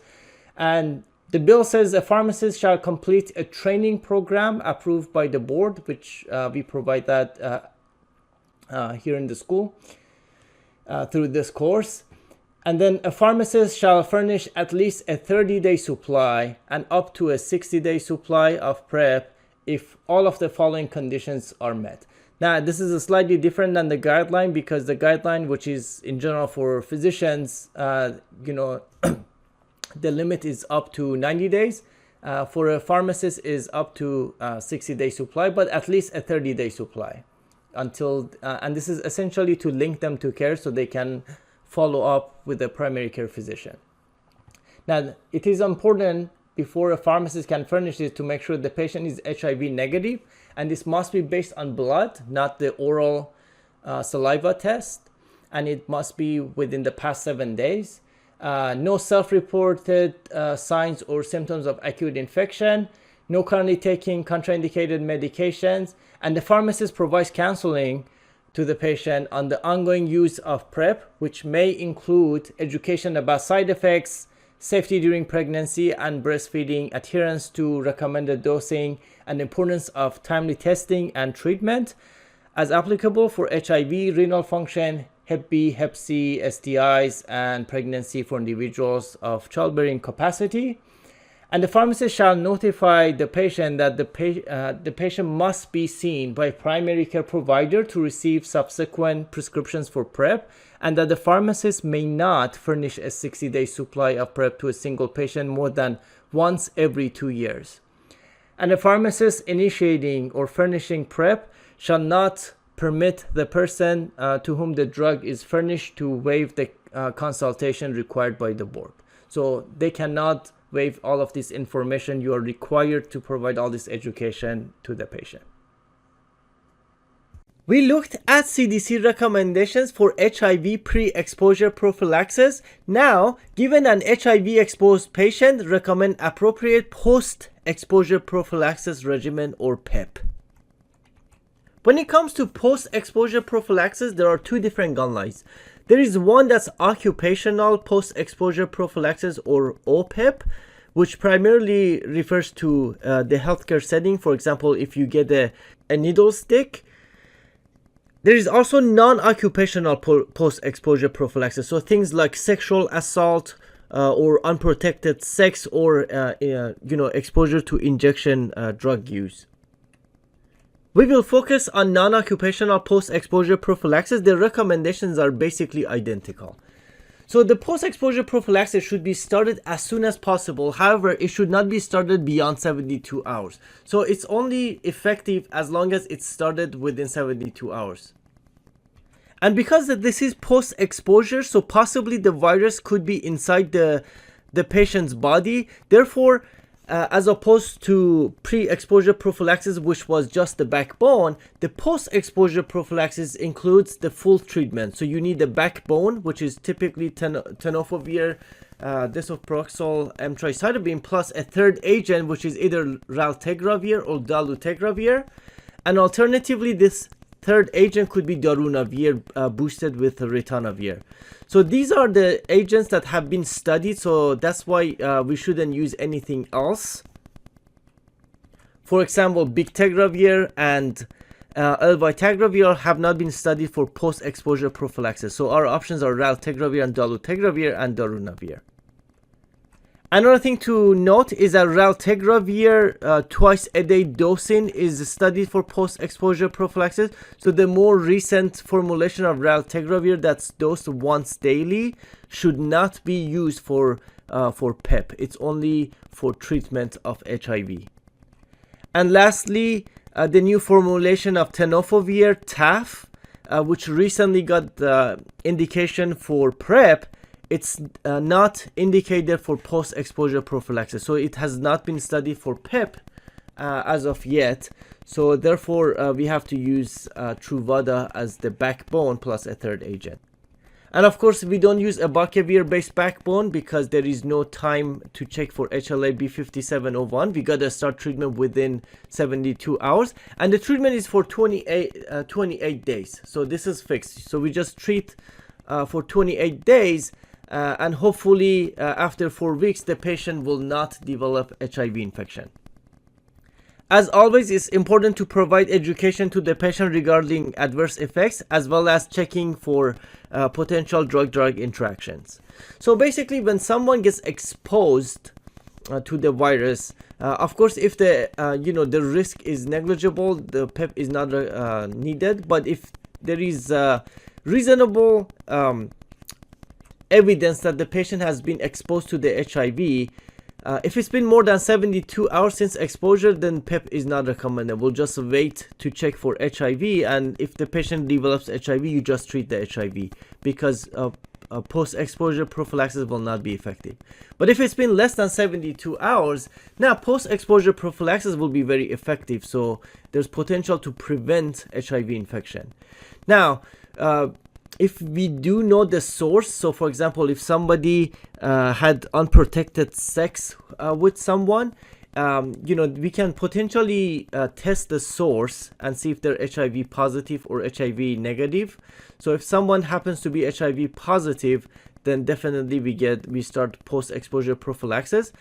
And then if we don't know the source, for example, in cases of sexual assault or rape, we just have to go case-by-case basis. In most cases, we would actually go ahead and do post-exposure prophylaxis.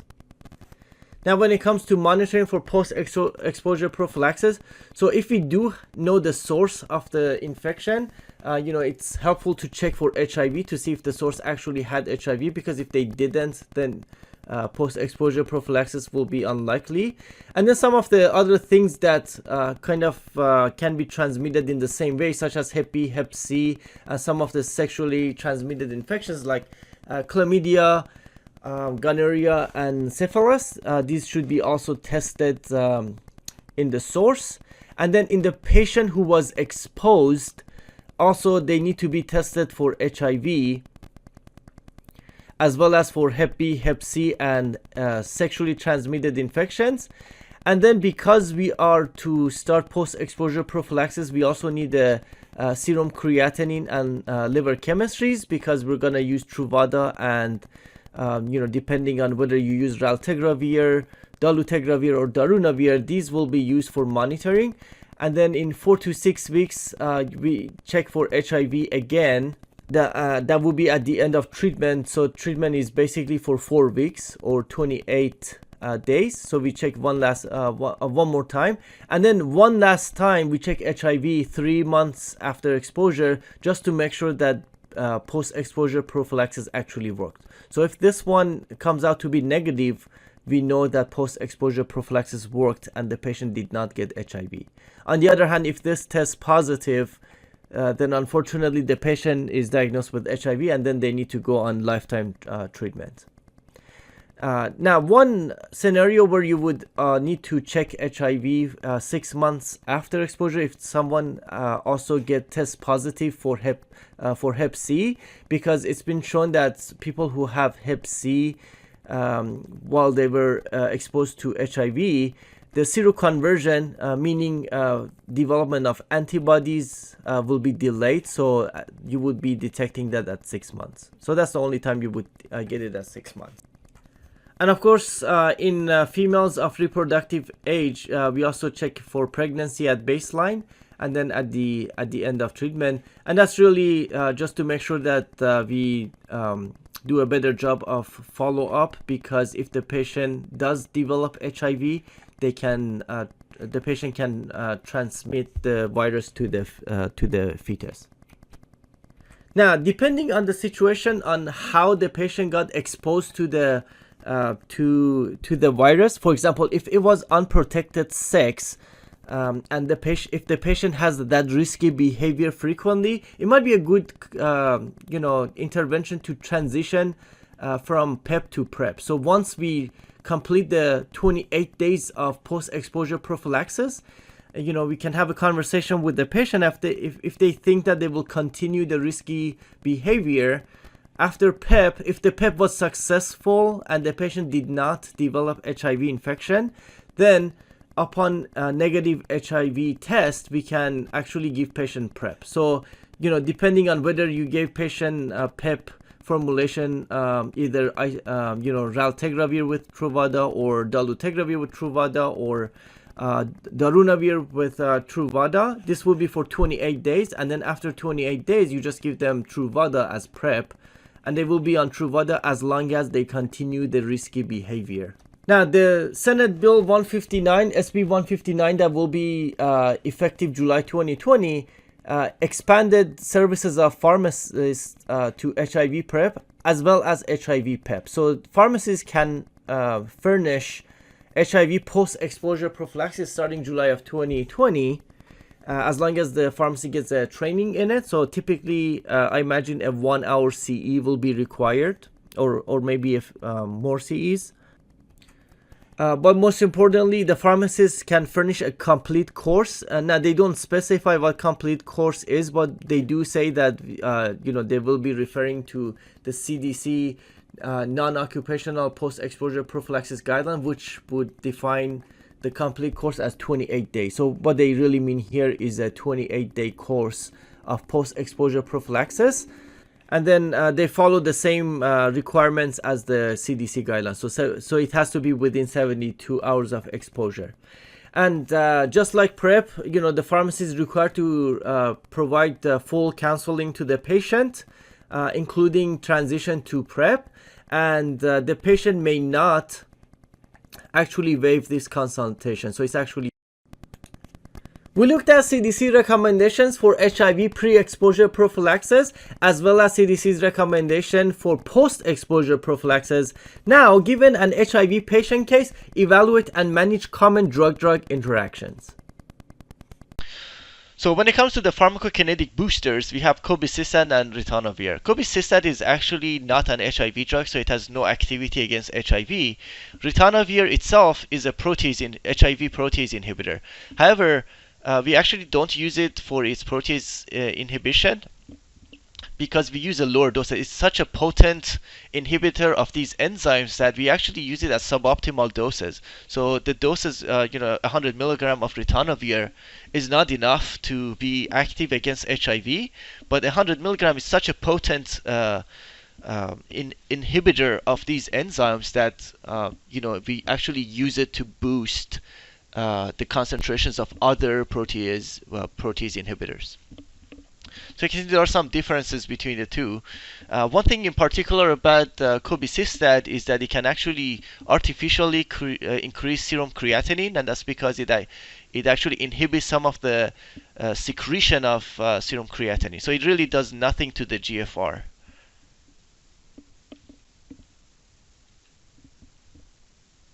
So, obviously integrase strand transfer inhibitors are primarily the first-line agents that we use for treatment of HIV. So currently we have 4 on the market: raltegravir, dolutegravir, elvitegravir, and bictegravir.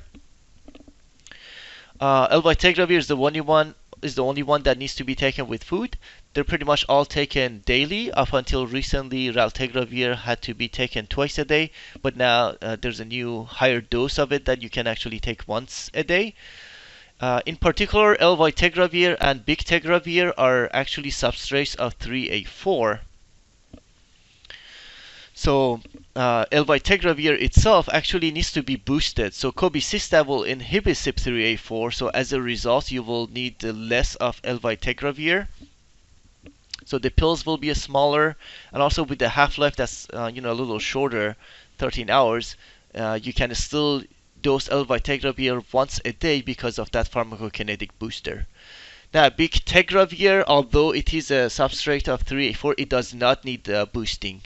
So, you need smaller doses of bictegravir, so 50 milligrams. So also the pill is smaller than elvitegravir. So that's another reason that boosting was not needed for bictegravir, because for 50 milligrams the pill was small enough, whereas elvitegravir, even with a booster, you still need 150 milligrams. So if you didn't have that booster, you would probably need several times 150 milligram.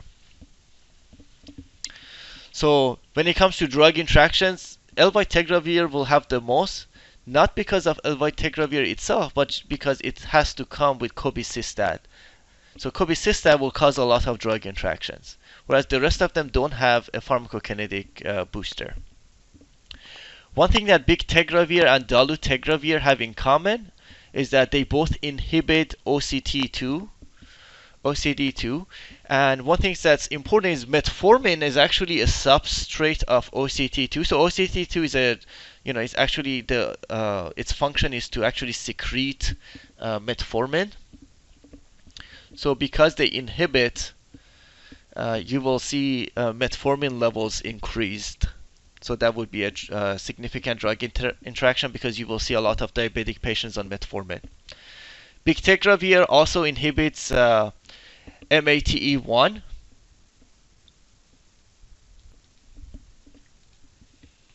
So let's look at some clinically significant drug interaction.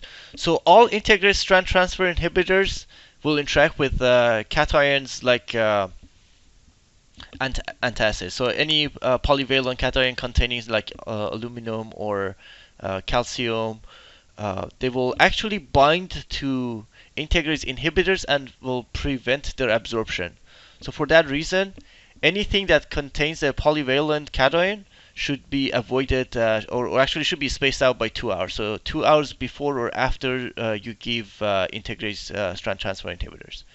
So all 4 of them will interact with antacids, or not just antacids, anything that has. So if you were giving calcium pills or anything that has a polyvalent cation.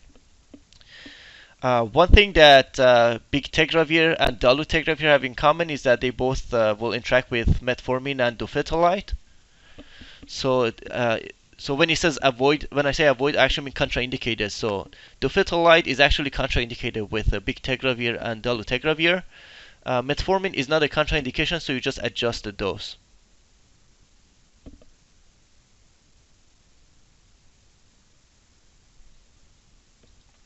Now, there's a really good chance that cobicistat may also interact with dofetilide. However, it's not in the package insert at the moment. So they may just not have studied it, but be careful with cobicistat and dofetilide. I didn't see it in the package insert, but I suspect cobicistat will also interact with dofetilide. Bictegravir is also contraindicated with rifampin because rifampin is a strong inducer of CYP3A4 and bictegravir is a substrate, so rifampin should be avoided. With elvitegravir, it's recommended to avoid anything that's a substrate of CYP3A4, like these statins are actually substrates of CYP3A4, and because cobicistat is a strong inhibitor, it's actually contraindicated to use these two. It is okay to use atorvastatin. The same goes with salmeterol. And then rifampin, of course, is a strong inducer of CYP3A4. That actually, because you actually need a pharmacokinetic booster for elvitegravir, so cobicistat is a strong inhibitor of CYP3A4, and rifampin is a strong inducer. So you should it's actually contraindicated to use rifampin because it will mess up elvitegravir levels. The same with some of the anticonvulsants like phenytoin. They're also inducers. So pretty much most inducers of CYP3A4 should not be used with elvitegravir because it needs help from a pharmacokinetic booster. And then, of course, because of cobicistat, patients use caution with hormonal contraceptives because cobicistat can inhibit and cause failure of hormonal contraceptives.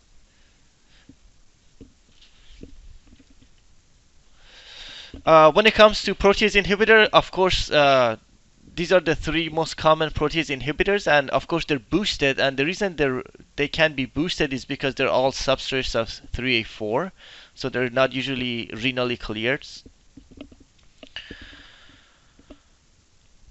And for non-nukes, so efavirenz and rilpivirine are the 2 common ones that you use.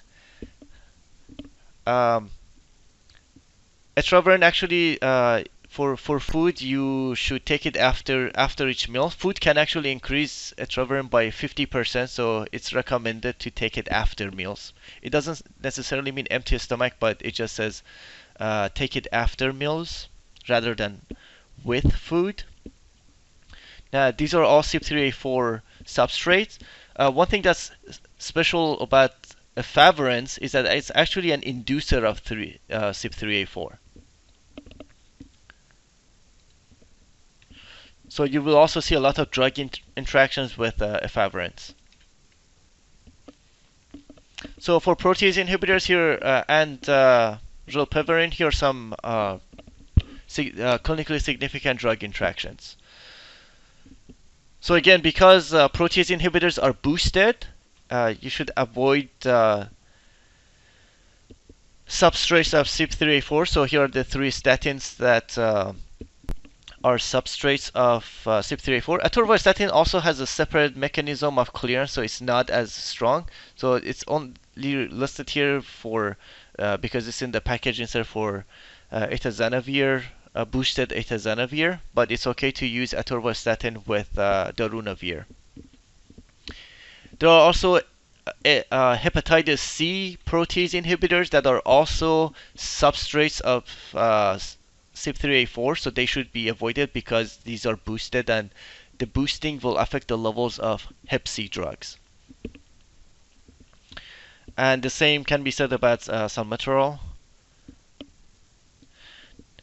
Now, atazanavir and rilpivirine both need an acidic environment for absorption. So with atazanavir and with rilpivirine, it's you should actually avoid proton pump inhibitors because they need the acidic environment. Let's take a look at some common drug interactions. When it comes to drug interactions, you will see that the majority of significant drug interactions are with boosted regimens, so either boosted protease inhibitors, so atazanavir, darunavir, and lopinavir are boosted with ritonavir or with cobicistat. And of course, elvitegravir is the only integrase strand transfer inhibitor that's boosted with cobicistat. And because these pharmacokinetic boosters are CYP enzyme inhibitors, they lead to significant drug interactions. Now, when it comes to corticosteroids, you will see that beclomethasone, which is available as both the nasal formulation as well as inhalation, is pretty much safe to take with any regimen. Now, for the sake of this discussion, we're going to ignore any topical formulations. Budesonide is available as inhaled and intranasal formulation, but it is also available as systemic formulation, so it can be taken orally. And you will see that it's contraindicated with any pharmacokinetic booster, so it's not, it should be avoided with the boosted PIs as well as elvitegravir. Now, it does interact with efavirenz because efavirenz is an inducer, but it's not really contraindicated. So you just have to monitor and make adjustments to the dose of budesonide. Now, systemic dexamethasone itself is a inducer, so it can actually reduce the concentration of protease inhibitors and elvitegravir. So it should be monitored and dose adjustments must be made. But the interaction is significant with rilpivirine, so it actually should be avoided with rilpivirine. Now, fluticasone is available as inhaled and intranasal, and both the routes are actually contraindicated with boosted PI or boosted elvitegravir. Mometasone as well is available as intranasal or inhaled formulation, and both routes are contraindicated with cobicistat and with boosted protease inhibitors. Prednisone is systemic, and it does interact, but it's not contraindicated with boosted regimens and efavirenz. Salmeterol is inhaled. While it does interact, it's not contraindicated. So anything that's yellow, it potentially interacts, but it's not contraindicated, whereas the red boxes are contraindicated and should be avoided. And the green, of course, means no significant interactions. Now, triamcinolone is also available as inhaled or intranasal. It does interact with boosted regimens and efavirenz, but it's not recommended. Of note, triamcinolone, fluticasone, and budesonide are also available over the counter as intranasal formulations. So as pharmacists, it is very important to provide education to patients who can easily walk to the shelves and grab any over-the-counter products. So if they are on these boosted regimens, it's important to let them know that fluticasone and budesonide over the counter are contraindicated, and triamcinolone would be the safer option should they need intranasal corticosteroids for seasonal allergies, for example, So that's an important education to provide to patients. Now, when it comes to some of the cardiovascular agents, of note, amlodipine and diltiazem are two commonly used calcium channel blockers. Because they are also substrates of CYP enzymes, they do interact with boosted regimens as well as efavirenz. However, they are not contraindicated, so you just have to monitor the patient's blood pressure and heart rate with diltiazem, and make adjustments to the dose of amlodipine and diltiazem based on their blood pressure and heart rate. Okay, so we are here at the local Walmart. We're gonna go check out the pharmacy.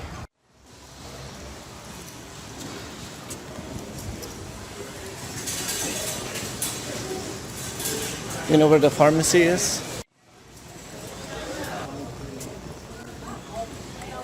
Okay.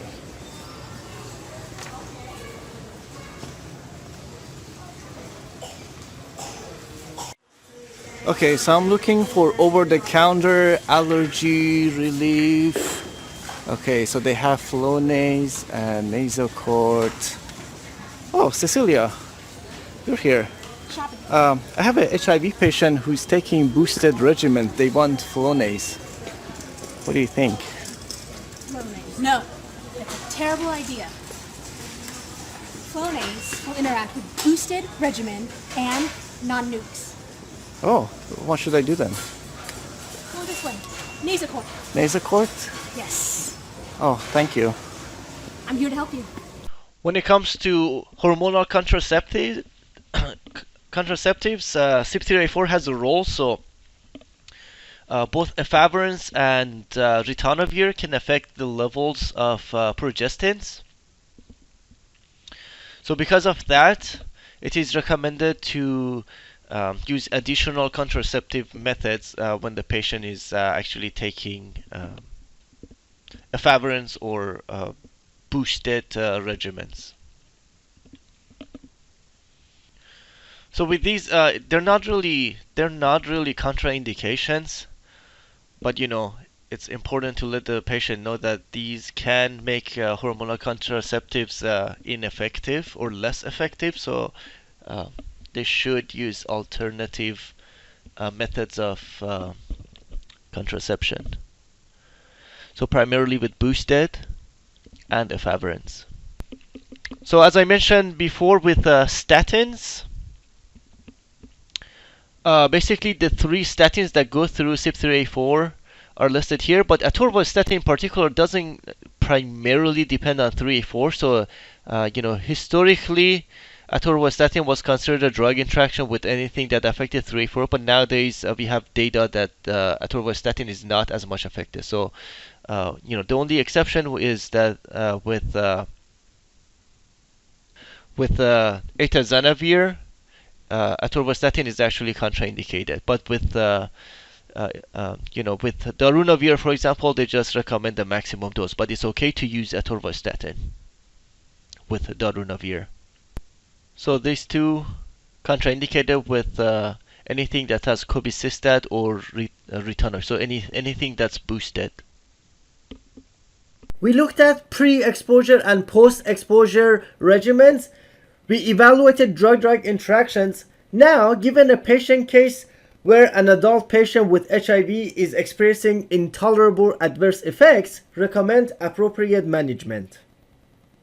So when it comes to adverse effects, of course, our the newest nukes actually are generally well tolerated, whereas the older nukes had severe toxicity. So mostly because of mitochondrial toxicity. So zidovudine, which is one of the oldest ones from the 80s, and we still use it because it's available in IV formulation, and also we have significant data in pregnancy. So it has all of those terrible side effects that all the old nukes have. Now with abacavir, of course, you can have hypersensitivity reactions, so it's important to check for HLA-B 5701 polymorphism. TDF is nephrotoxic and bone mineral loss. So osteotoxicity. And TAF is an improved version of TDF, so it's well tolerated. So it can still cause some nephrotoxicity and bone mineral loss, but it's not to the extent of TDF. And emtricitabine can also cause hyperpigmentation. So when it comes to, so you can see they have looked at the bone mineral density over 48 weeks in different studies, and they can see like how much bone mineral density loss has occurred once the drugs have been studied. So you can see that most bone mineral density loss occurs in the studies that actually has TDF. So tenofovir disoproxil fumarate, you can see all these yellow or orange, I guess, all these orange lines. There's significantly more bone mineral loss, whereas when we change that TDF to TAF, TAF is significantly less bone mineral loss compared to the other formulations that have TDF. Now, with the integrated strand transfer inhibitors, which are first-line recommended regimens, are pretty well tolerated in general, and so they are both effective and well tolerated, and they actually do pretty well against resistance. So that's why they are recommended first-line. One thing about raltegravir, it can actually increase creatine phosphate kinase or CPK. With elvitegravir, you can actually see proteinuria.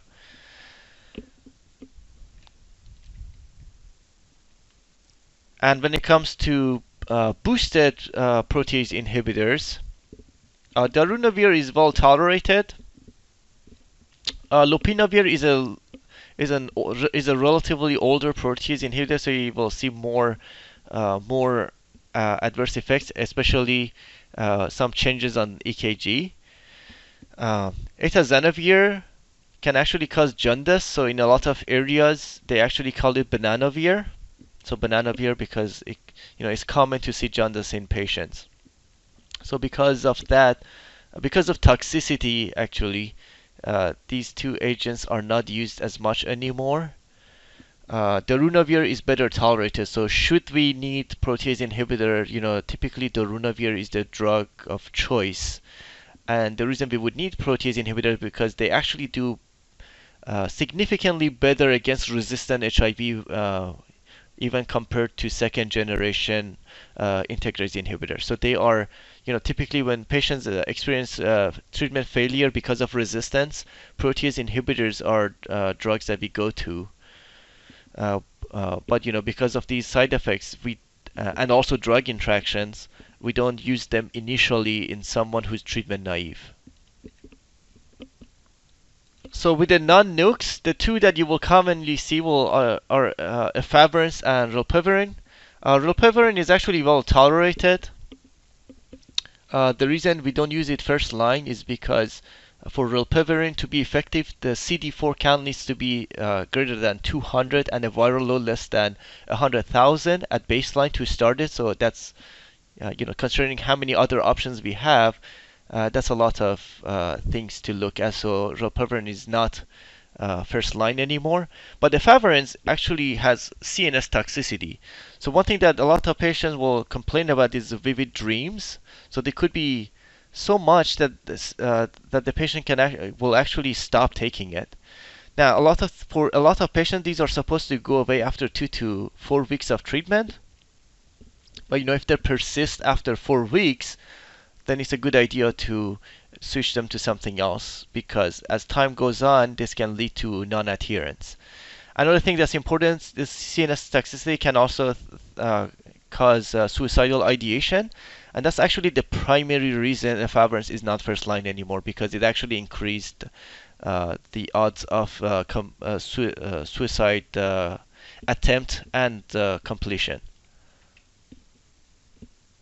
As I mentioned earlier, cobicistat can actually block MAT1 or MAT1, and MAT1 can actually secrete creatinine. So by blocking this, it artificially artificially increases the levels of creatinine in the blood. So it doesn't really change GFR, but it can artificially increase serum creatinine. So here are some numbers. So cobicistat, because it increases serum creatinine, if you're using Cockcroft-Gault equation to calculate creatinine clearance, you will automatically get the number that's 15, can be up to 15 milliliters per minute lower. So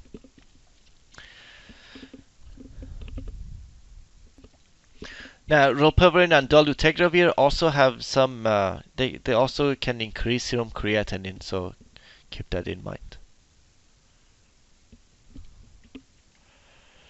So when it comes to different regimens, it's important to consider renal function. So this is creatinine clearance cutoff. So for elvitegravir, cobicistat, emtricitabine, whether it's with with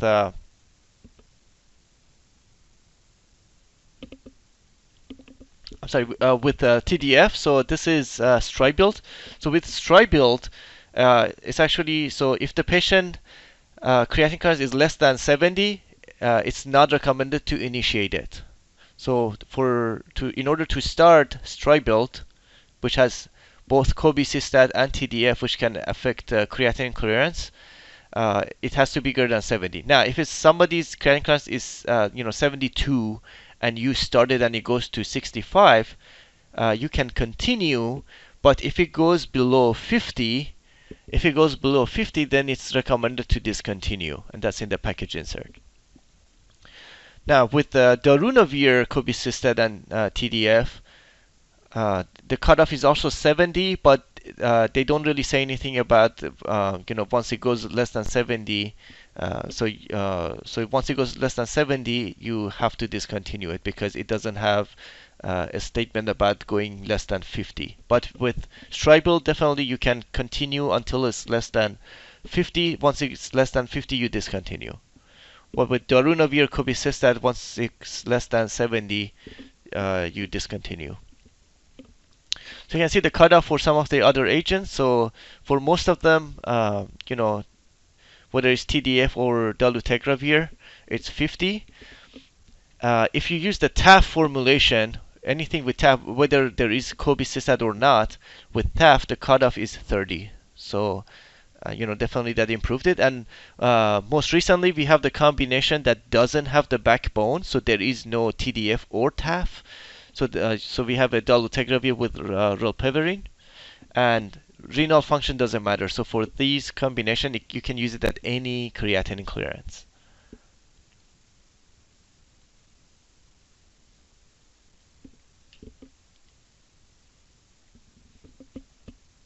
So should someone need a reason to change their ART, whether it's because of intolerable adverse effects or because their renal function got worse, or whatever the reason, there are some basic principles that should be considered when switching, in patients who are virologically suppressed on the current regimen. So one thing, although they may be virologically suppressed on the current regimen, it's important to review their past history to make sure they didn't have resistance to regimens in the past. So if they did have resistance in the past, you want to avoid those agents. If they have had resistance in the past, it's important to consult an expert. Generally speaking, switching within the same class is not an issue. So if someone didn't tolerate efavirenz and you were to switch them to rilpivirine, it will be okay. However, if switching between classes is a little more tricky, so you really have to know what you're doing. So for example, if someone is on a protease inhibitor and you're about to switch them to a non-nuc, so if someone is on darunavir and you're about to switch them to efavirenz, you have to be careful and make sure that it will still be susceptible to efavirenz because you're switching between class. But generally speaking, it is possible to switch between classes if you don't have reason to believe that it will be resistant. We looked at CDC recommendation for HIV pre-exposure prophylaxis and post-exposure prophylaxis. We evaluated and managed common drug-drug interactions, and we looked at patients who experienced intolerable adverse effects and how to manage them. Now, let's educate an HIV patient on important lifestyle modifications. So now that we have really good, potent HIV regimens, our HIV patients are actually living longer. So now we have been able to actually study and see, how does aging affect HIV patients? Because before, patients would die within 10 years of having HIV. So we couldn't do these studies before. In fact, you can see that in the 1990s, a lot of patients would die as they age, like very quickly. And then, throughout 2000s, as we improve treatment, more and more patients are actually living longer compared to the non-HIV infected patients. And this was a study from Denmark. These comorbidities include hypertension, which is the most common one, but also you can see HIV patients are more likely to have MI. So when you compare, so orange is HIV infected, blue is HIV uninfected. You can see significant difference in MI, but also peripheral arterial disease, when it also CKD. So factors related to non-AIDS comorbidities, obviously aging is a huge part of it, but unfortunately we cannot do anything about aging. And then the other thing is that chronic HIV infection will lead to chronic inflammation. So even in patients who have undetected viral load, there will be chronic inflammation. And as we know, inflammation can lead to fibrosis and multi-organ damage over many years. There's ART toxicity, so whether it's TDF causing bone toxicity or nephrotoxicity, that's something important for the pharmacist to monitor. So if someone is losing bone density, you may want to intervene and switch them from TDF to TAF or other regimens that are not as toxic. Another thing is that these patients, based on their risk factors, they could also be co-infected with other viruses such as hepatitis C. Of course, obesity, exercise, and diet and smoking are the most important lifestyle modifications. And the reason is HIV patients are at high risk of having cardiovascular disease. And because of that, these are things that are associated with cardiovascular disease. So it is extremely important to provide education to HIV patients who would benefit from weight loss. It's important for them to exercise, and it's important to also give them education about diet.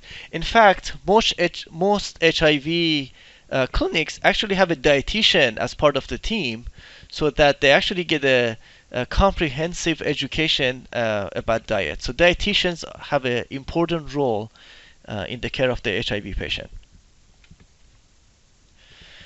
Now, when it comes to so you can provide education for weight loss, exercise, diet, and smoking. The most important out of all of this is smoking. So these things can lead to inflammation, dyslipidemia, insulin resistance, and decreased physical functioning, which over time can lead to end organ disease such as cardiovascular disease, CKD, metabolic syndrome, and neuropsychiatric dysfunction. Again, most ART agents are generally well tolerated. When it comes to NRTIs or nukes, older NRTIs are more likely to cause dyslipidemia. Newer NRTIs are less likely to cause dyslipidemia. TAF in particular can increase triglyceride, LDL, and HDL. But overall, the ratio of total cholesterol to HDL is not changed. Newer NRTIs are unlikely to cause insulin resistance. Of course, we have discussed that TDF can, reduce bone mineral density, and TAF significantly less likely to do this. And when it comes to bone marrow suppression, this specifically happens with older NRTIs. So zidovudine is one of the older NRTIs that we still have on the market. And then with cardiovascular disease, abacavir is associated with MI, which is kind of controversial because FDA has not found a correlation between abacavir and MI, whereas some observational studies have. When it comes to integrase inhibitors, the boosted elvitegravir is also likely to increase triglyceride, LDL, and HDL, but it doesn't really cause anything else. Protease inhibitors, especially the older ones, were associated with dyslipidemia. Darunavir and atazanavir are, they can still increase triglyceride, LDL, and HDL, but not as much as some of the older protease inhibitors. And then with NNRTIs or non-nukes, efavirenz in particular can slightly increase triglyceride, LDL, and HDL. So in the 2018 American Heart Association guidelines for cholesterol management, they actually added HIV patients as one of the risk factors for having atherosclerotic cardiovascular disease. So they did say that for patients who are 40 to 75 years of age with LDL 70 to 189, and this is in the absence of clinical atherosclerotic cardiovascular disease, in the absence of diabetes. So if someone doesn't have those things and LDL is 70 to 189, if you calculate the 10-year risk score and it's 7.5 or higher, then someone who is also infected with HIV, they can benefit from statins more. So if you had a patient who you weren't sure if you should start a statin, but they had HIV, so that can push you toward actually prescribing a statin because they're more likely to benefit from it. And of course, these are the statins that are recommended, which I'll explain in a minute. So the following year, in 2019, the American Heart Association actually released guidelines for cardiovascular disease in people living with HIV. So this is HIV specifically. And they had two types of recommendation. One was lifestyle optimization, and one was pharmacoprevention of cardiovascular disease in HIV. So at the top of the lifestyle optimization is smoking cessation, followed by limiting alcohol consumption, increasing physical activity on a regular basis, and of course they refer to the 2018 guideline for dietary guidelines, which emphasize vegetable, fruits, legume, healthy protein sources, whole grains, and non-tropical vegetable oils. And they wanted patients to limit intake of sweets, sugar sweetened and artificially sweetened beverages, as well as red meats. When it comes to pharmacoprevention, in general, there are 4 groups of patients who benefit from statin therapy. And this is similar to non-HIV infected patients, but this guideline, this algorithm is specific for HIV patients.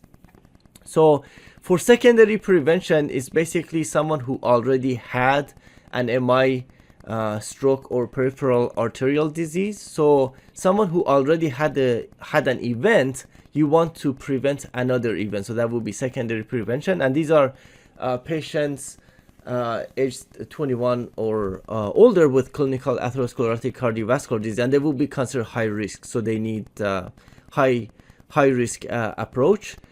The rest of the groups who need a statin would be primary prevention. So these are people who have not had an event yet, but we want to prevent them from having an event for the first time. So it would be, so the second group would be patients with a very high LDL, so LDL 190 or higher. That would be high risk. The third group would be diabetic patients aged 40 to 75.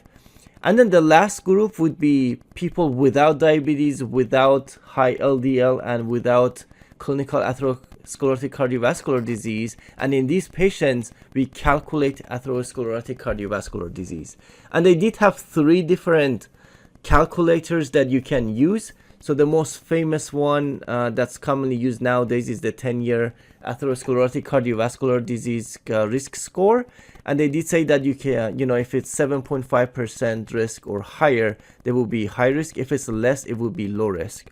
Now, they do say that these calculators did not have HIV patients in them. And in general, HIV patients are 1.5 to 2-fold. They have 1.5 to 2-fold greater risk of having cardiovascular disease. So whatever you calculate, it's more likely higher in people living with HIV.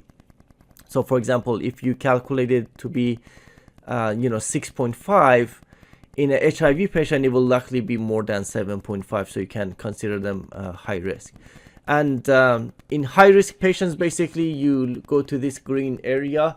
Of course, you start with lifestyle modification, so such as smoking cessation, and then you want to use a lipid lowering drug therapy, statins primarily. Whereas for patients who have low risk, statin therapy may not be indicated.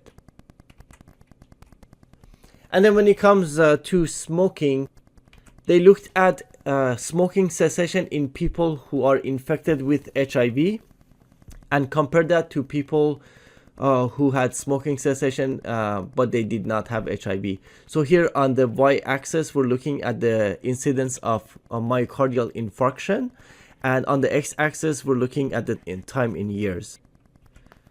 So you can see that the lowest risk of MI is in patients who do not have HIV and who never smoked. And when you compare that to HIV positive patients who never smoked, you can see this is pretty similar. So this slightly higher in HIV patients who never smoked, but still higher in HIV positive patients. Now when you compare to people who were previously smokers and did not have HIV, so that's even a history of smoking increased the risk of MI more than HIV did. But when you compare former smokers who actually have HIV positive, you can see this is significantly higher. So a combination of HIV and smoking is very detrimental as far as incidence of MI. And you can see the maximum risk of MI is in patients who are HIV positive, who are current smokers. So, smoking cessation, you can see that it will reduce the rate of MI significantly. To make things worse, about half of people living with HIV in the US are current cigarette smokers, and cigarette smoking is not only a risk factor for MI, but also a risk factor for stroke, for lung disease such as lung cancer, emphysema, and infections such as bacterial pneumonia, tuberculosis, and pneumocystis jirovecii pneumonia. Now, one of the problems with smoking cessation is that for majority of patients, it's difficult to achieve smoking cessation. In fact, the rate happens to be in the long term about 12 to 15%, at least in the studies. So if you encounter patients who are unable to quit despite intensive intervention, including pharmacological intervention, an alternative goal for smokers who cannot quit is cutting down. And basically what that means is that reducing the number of cigarettes per day has been shown to have survival advantage compared to heavier smoking. And studies have shown that most smokers living with HIV can successfully cut down their tobacco use within 24 weeks. So, when you provide education to patients, you can talk about weight loss, you can talk about statin therapy, you can talk about diet and exercise, but the number one recommendation to discuss with patients should be smoking cessation, or at least cutting down on cigarettes per day. We looked at CDC recommendations for PrEP and PEP. We evaluated and managed drug-drug interactions. We looked at patients who experience intolerable adverse effects and how to manage them. And we educated the patients on importance of lifestyle modifications. Now, when indicated, let's recommend immunization to patients living with HIV.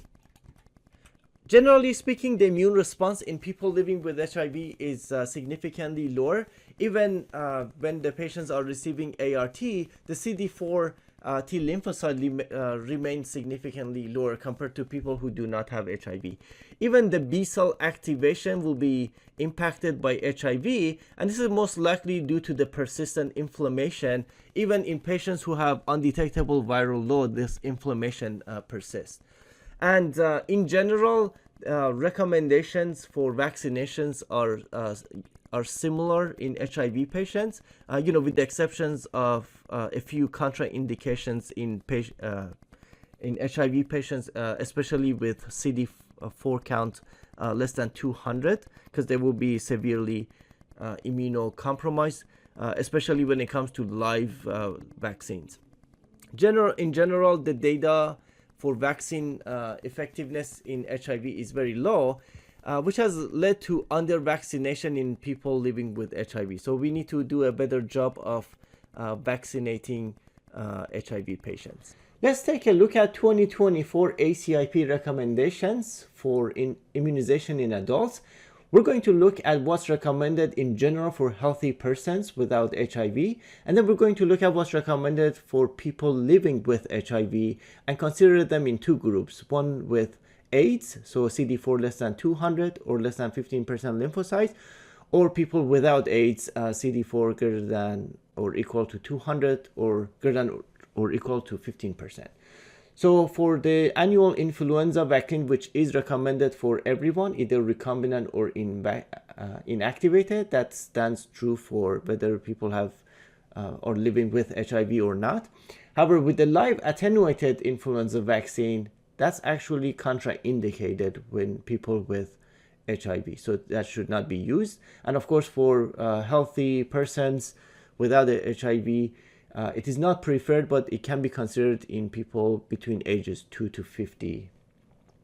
For pneumococcal, again, for people before age of 65, routinely, it's not recommended to give a pneumococcal vaccine. Certain conditions qualify people to get the pneumococcal vaccine, which includes HIV. So, and it doesn't matter the severity of HIV. So that's one of the reasons for people to get pneumococcal vaccine prior to age 65.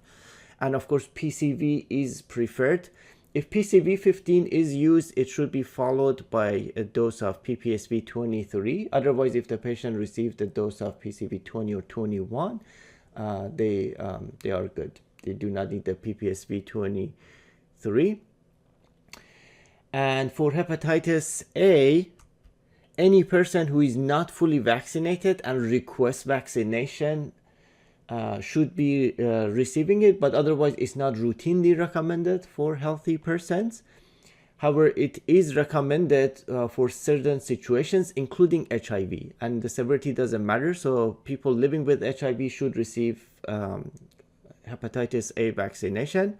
Other qualifying conditions includes MSM, drug use, and this drug use is either injection or non-injection drug use. People with chronic liver disease such as cirrhosis, people who are homeless, and these are the common ones. There are other conditions that can qualify, for example, traveling to areas with a high risk of hepatitis, for example. For hepatitis B, it is routinely recommended in healthy persons up to age 59 to complete their routine vaccination for hepatitis B. Outside of that, there are situations that qualify people for getting Hep B, that includes HIV, Hep C, and people who inject drug, liver disease, sexual risk, and men having sex with men. For Tdap or TD, routinely everybody needs to get it every 10 years, and that's the same for HIV. For meningococcal, there are 5 serotypes that are circulating in the US, so A, B, C, W, and Y. A, C, W, and Y is the one that's more likely to infect or affect people living with HIV. So while these meningococcal are not routinely recommended in healthy individuals, the ACWY is recommended for people who live with HIV.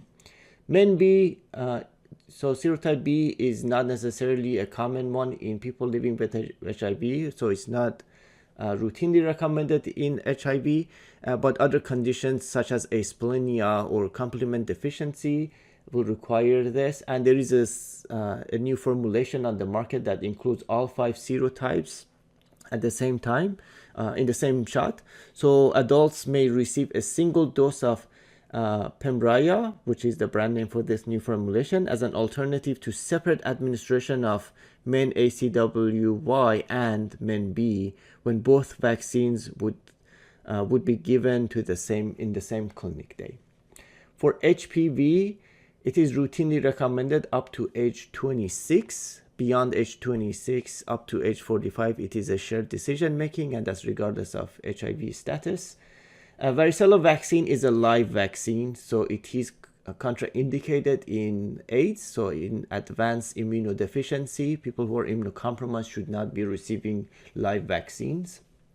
So varicella vaccine is contraindicated. Otherwise, people, if they qualify, they may receive varicella vaccine. For recombinant zoster vaccine, which we have Shingrix. Shingrix is not a live vaccine, so HIV status, is not important. Everybody aged 50 and older should receive Shingrix shots, regardless of HIV status. And most recently, we have RSV vaccines available for the very first time. So these are recommended for anybody age 75 or older. Those are the most at risk for getting hospitalized, and that's regardless of HIV status. For age 60 to 74 years, if those patients are at increased risk of severe RSV based on comorbidities and compromise, those patients may also receive RSV vaccines. We also have a Mpox vaccine, Jynneos, and any person at risk for Mpox infection, regardless of HIV status, should receive Mpox. And essentially, these are persons who are gay, bisexual, and other men having sex with men, transgender or non-binary people who in the past 6 months have had either a new diagnosis of at least one sexually transmitted infection, or more than one sex partner, or sex at a commercial sex venue, or sex in association with a large public event in a geographic area where Mpox transmission is occurring. Those qualify patients to get Mpox, and that includes healthcare providers if they are at risk. Now here is a summary of recommendations for pneumococcal vaccines prior to age 65. So we can see that certain conditions qualify people to get pneumococcal vaccine, and HIV, of course, as mentioned, is one of the conditions where people will need to get either PCV 15, 20, or 21 prior to age 65. And if they got PCV 20 or 21, there is no need for a follow-up PPSV 23. But if there is PCV 15, there needs to be a PPSV 23 at least 1 year after PCV 15. If for some reason they had already received PPSV 23 and now they need to get their PCV, there needs to be at least 1 year apart. Now here are the recommendations for the 2024-2025 COVID vaccines, which were actually updated in October of 2024. So in general, all persons aged 6 months and older should receive the updated annual COVID vaccine. And so essentially most people will be fully vaccinated, so they essentially need a single shot. In case you come across people who are unvaccinated, again, one shot is recommended unless it's Novavax. For Novavax, they need to get 2 shots that are 3 to 8 weeks apart. But otherwise, everybody gets 1 shot. Except for 2 groups of people who are at increased risk, so they may get additional doses. So the first group is persons aged 65 years and older, and this is the new recommendation that came from the October 2024 meeting from ACIP. So now they recommend for age 65 and older 2 doses of the vaccine that needs to be 6 months apart. And in case that 6 months cannot exactly be arranged, at minimum it needs to be 2 months apart. The second group is immunocompromised patients. So that includes people living with HIV, and they should receive at least 2 doses. So again, this should be 6 months apart with a minimum of 2 months interval. And it says at least, so based on clinical judgment, based on shared decision making, and based on severity of immunosuppression, patients may actually get additional.